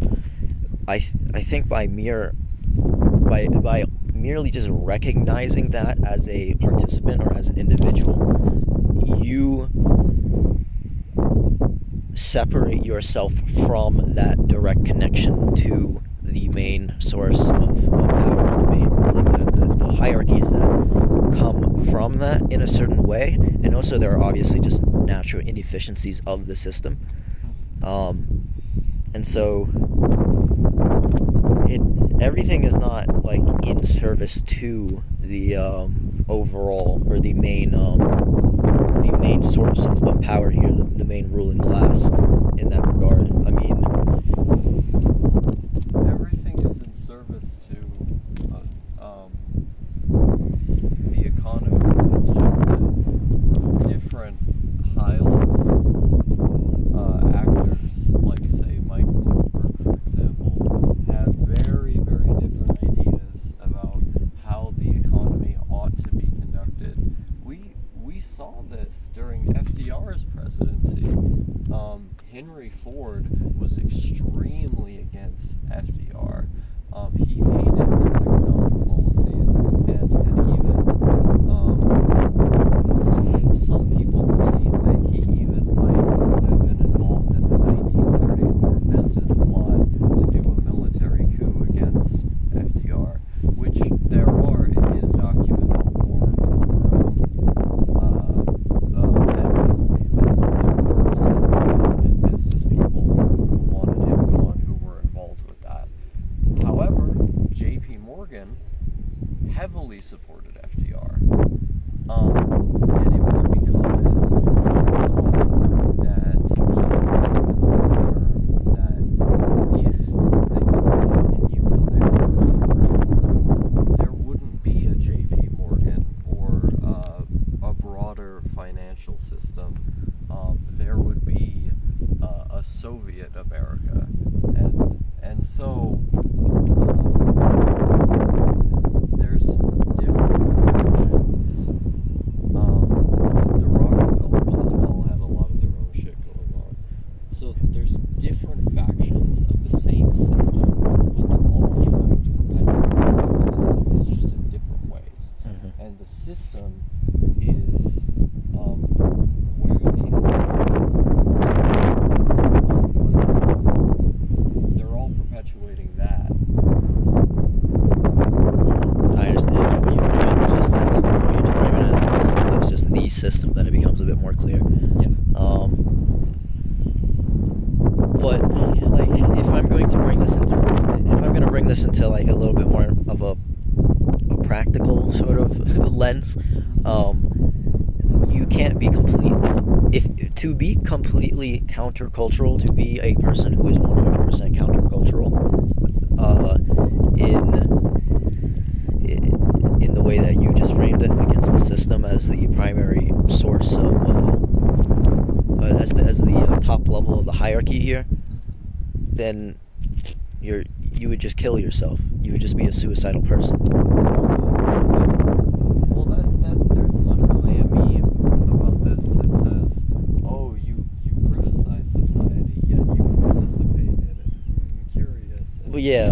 Sitting on the trash can, like you're literally saying. Well, I'm saying that in practical terms, I don't even know, are we defining counterculturalism anymore? I'm just doing a commentary basically on the phenomenon of being countercultural. I'm saying that people who like ascribe themselves that label too much, or like I'm saying you have to manipulate the label of counterculturalism basically. Could I give an example of someone who I think was countercultural? Sure.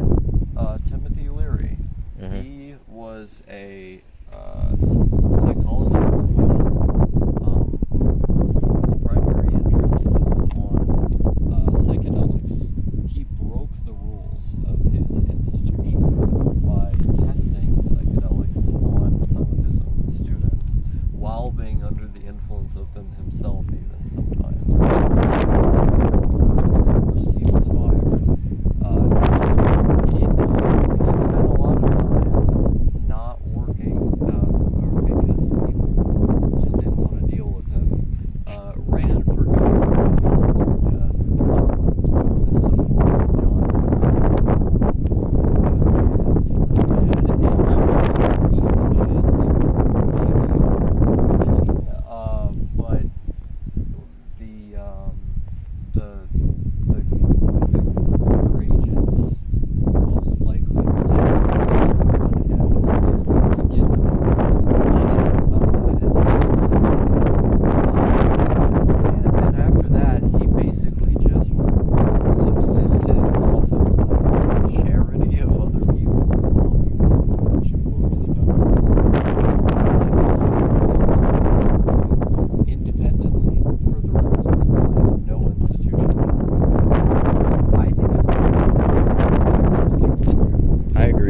if anything, that plays into, or that agrees with what I've just said of, you need to manipulate the label of counterculturalism. You need to manipulate the phenomenon of, or the action of being countercultural, because obviously, in order to get to that position, where he was experimenting with psychedelics, giving his students LSD or whatever, he had to participate in the system, and also have the intelligence, the ability, the wherewithal, the will to subvert it in some sense, right? Yeah. Well, yeah. I mean, everyone is born in order to criticize society. You also have to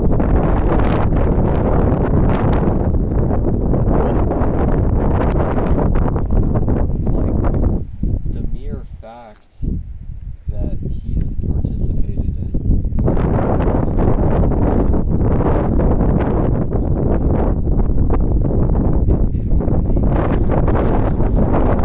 It only made him more of a countercultural figure. Exactly. And even the FBI, like the FBI referred to him as the most dangerous man in America. Exactly.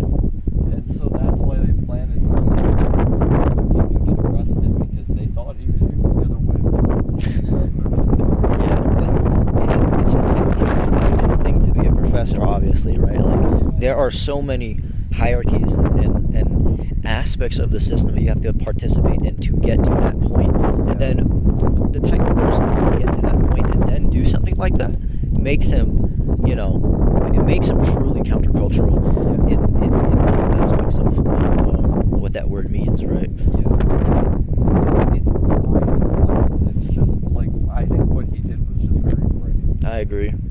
I'm really latching onto this like exploration of the idea of being countercultural, because it like obviously relates back to Dempa culture, and in terms of like what you're trying to do, I don't know, maybe what I'm trying to do as well, or an aspect that I like and I'm trying to develop, is the understanding that I think people within the sphere could, or like needs basically, I think they could do with understanding that dynamic more, internalizing it more, and being willing to accept certain aspects of the system without being swallowed by it, basically. So in specific terms, like get a job, go to school, get your degree, get a high-paying job, advance in your career, but the entire time understanding that the end goal is to not perpetuate like the bullshit, and it's incredibly difficult to do so, especially for certain people, right?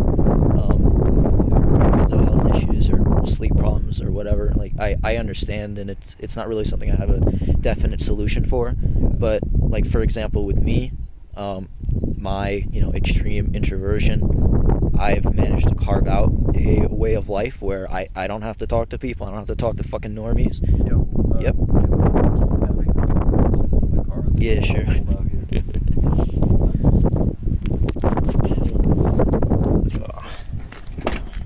Is it open? Yeah, I got the train of thought.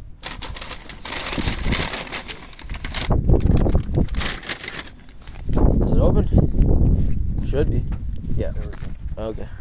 I'm gonna hand you the phone inside. Oh fuck! I'm gonna start driving back. This is a good conclusion to end this on. I mean, to be honest, this is the main. This is literally here. You get the phone. Yeah, this should just be the main, like the main video. Like just upload this.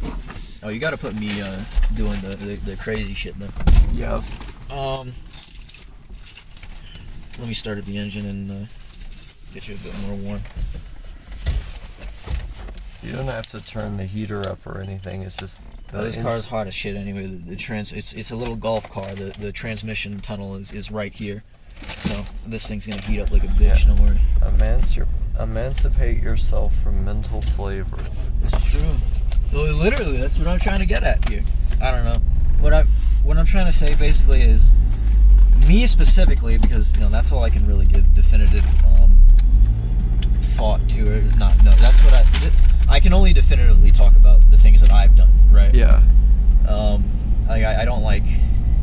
don't even really like giving advice, to be honest. But all I'm trying to say is, as somebody who has like browsed image boards their entire life and like jerked off to hentai or whatever, watched a shit ton of anime, played video all day, and so in those aspects of like consumerism or whatever, and not wanting to have stupid work, like not wanting to participate in society, basically, put it as bluntly as possible. Yeah. I've managed to carve out a way of life which has been facilitated by changes in the economy, changes in the nature of work, period, due to, remote work, coronavirus bullshit. Well, I mean, I don't think you even necessarily... I agree with your fundamental point that you do have to participate in these institutions in order to be able to rebel against them, or at least rebel against them in a meaningful manner. However, I don't think that justifies the initial point we were going off of, and additionally, I don't think that's the only way. Rick Doblin, for example, when he had initially dropped out of college, when he was in his 20s, to go convene with Stanislav Grof, which was the main, he was the expert on psychedelics and psychiatry at the time. He, even more so than Timothy Leary, he just stayed with Stan Grof for a while, because he thought he was this fascinating kid. So he was yeah, this kid has a good mind.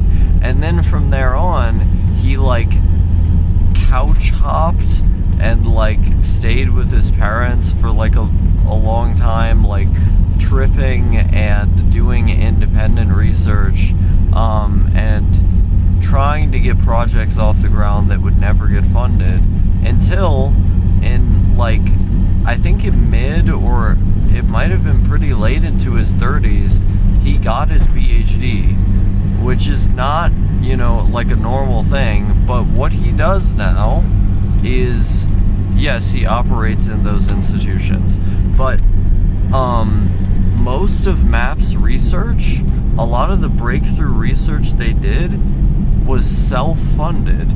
It was funded by himself and other passionate people, and now companies are getting interested in what they're doing, and very, very recently they're starting to fund the research that they do.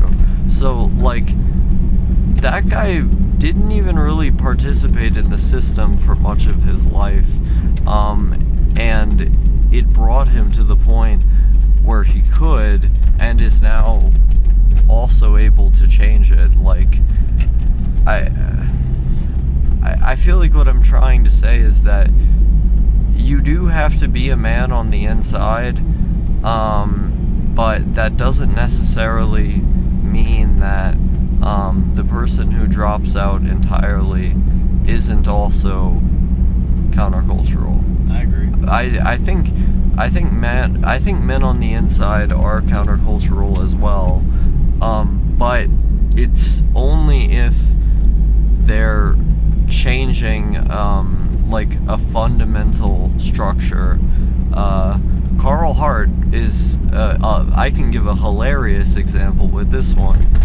In his book, Drug Use for Grown-Ups, he describes going on a train to a NIDA conference, which is the National Institute on Drug Abuse, and he took 35 milligrams of methamphetamine prior to getting on this train, and he describes his experience with it, and imagine being a tenured professor from Columbia, who's one of the most cited researchers in the whole field, considered America's foremost expert on drugs, taking meth and then having to go into a room full of hardcore prohibitionists who believe that these things destroy your brain forever and should never be touched or whatever.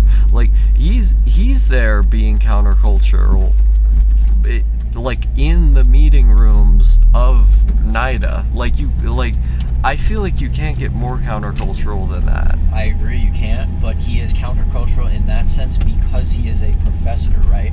If he was like some homeless nigga on the street, like shooting up meth, then then no one would bat an eye. But because he's built up status, because he's because he's operated within the system, obviously.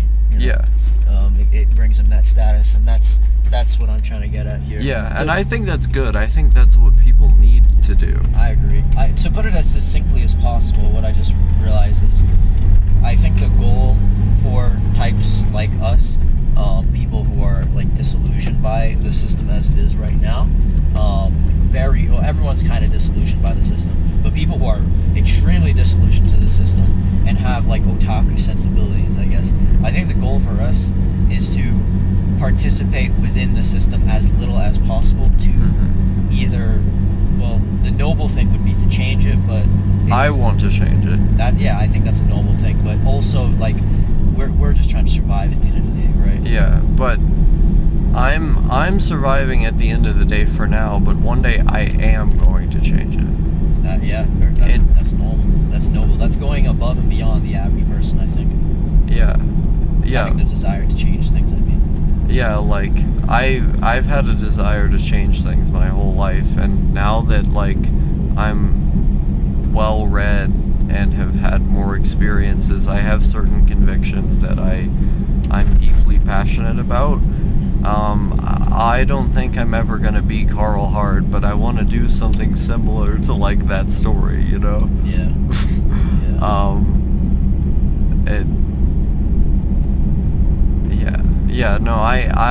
I agree. I think it's impossible for us to disagree against Legos and RuneScape, Well, that's actually, that's a good example. It's like if you've got some random bitch off the street who is fucking interested in Legos and RuneScape, right? Then no one's gonna respect them. But if you're I don't know, if you've got like a mansion or whatever, right? You've got traditional symbols of status and wealth, and you do that, then people are going to pay attention and go like, oh, RuneScape and Legos also have this sense of status, right? Yeah. And that's really what this is about. That is how I primarily think about counterculturalism, to be honest. I think of it, to put it the most succinctly, like as to I guess conclude the point. I see it as rebelling against the institutions, the systems that rule us, and the system of prohibition has been perpetuated for a very long time by the ruling class and the government who serve the ruling class. And there's a guy who, in the presence of that one of those governmental organizations who has perpetuated many of the problems in our society that are associated with drugs through their scientific malpractice and propaganda and policy approaches. There's a guy who is using this stuff himself and arguing against it in their offices. I just want people to at least aspire to something like that. You have to have your own house in order before you start talking about how we're going to change the world. Yeah. I think there's a lot more credence to that than people give credit. Yeah. There's a sense of tragedy in that, to be honest, a little bit. I feel like a sense of tragedy for the fact that we have to participate in these evil systems. I think it's, to the extent that that we have direct involvement in evil, yes, but indirectly, no.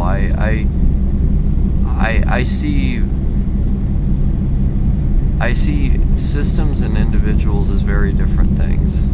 Like, I don't think a landlord is a bad person because the current system of housing we have is bad. Yeah, I don't think they are either. I think we need to change the current system of housing. But I do understand what you mean. Yeah. Yeah, like, people get very fixated on I like with the left, for example, because the left are the people who are the most likely to make systemic critiques, right? A lot of what motivates them is envy, and so they're quick to espouse the rhetoric of violence against landlords, or to essentialize them as evil, depriving them of their humanity, when in reality there are some good landlords who are unfortunately compelled to participate in an evil system. There are some good cops who are unfortunately compelled to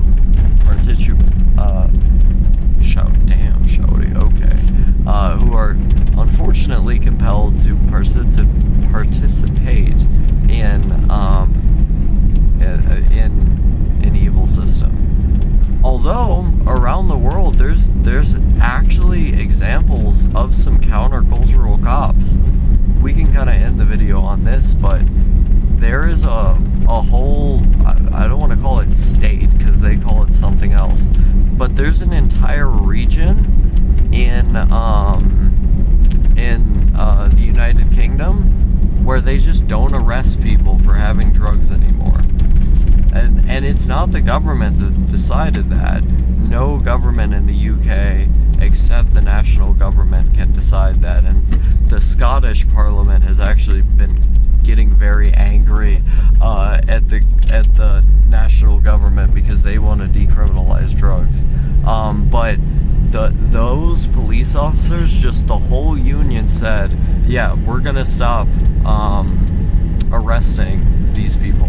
And they're part of the institution, but they're engaging in it in a countercultural way. True.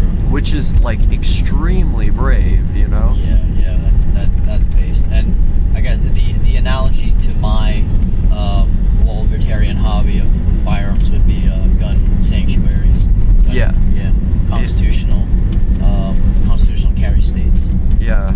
The other example I could give is Canada, where literally all over Canada there's these psilocybin mushroom shops, and the police have made public statements about them that boil down to, we have bigger fish to fry, this doesn't really matter, we're not going to prosecute over this. Yeah. And so you just buy mushrooms there. Yep.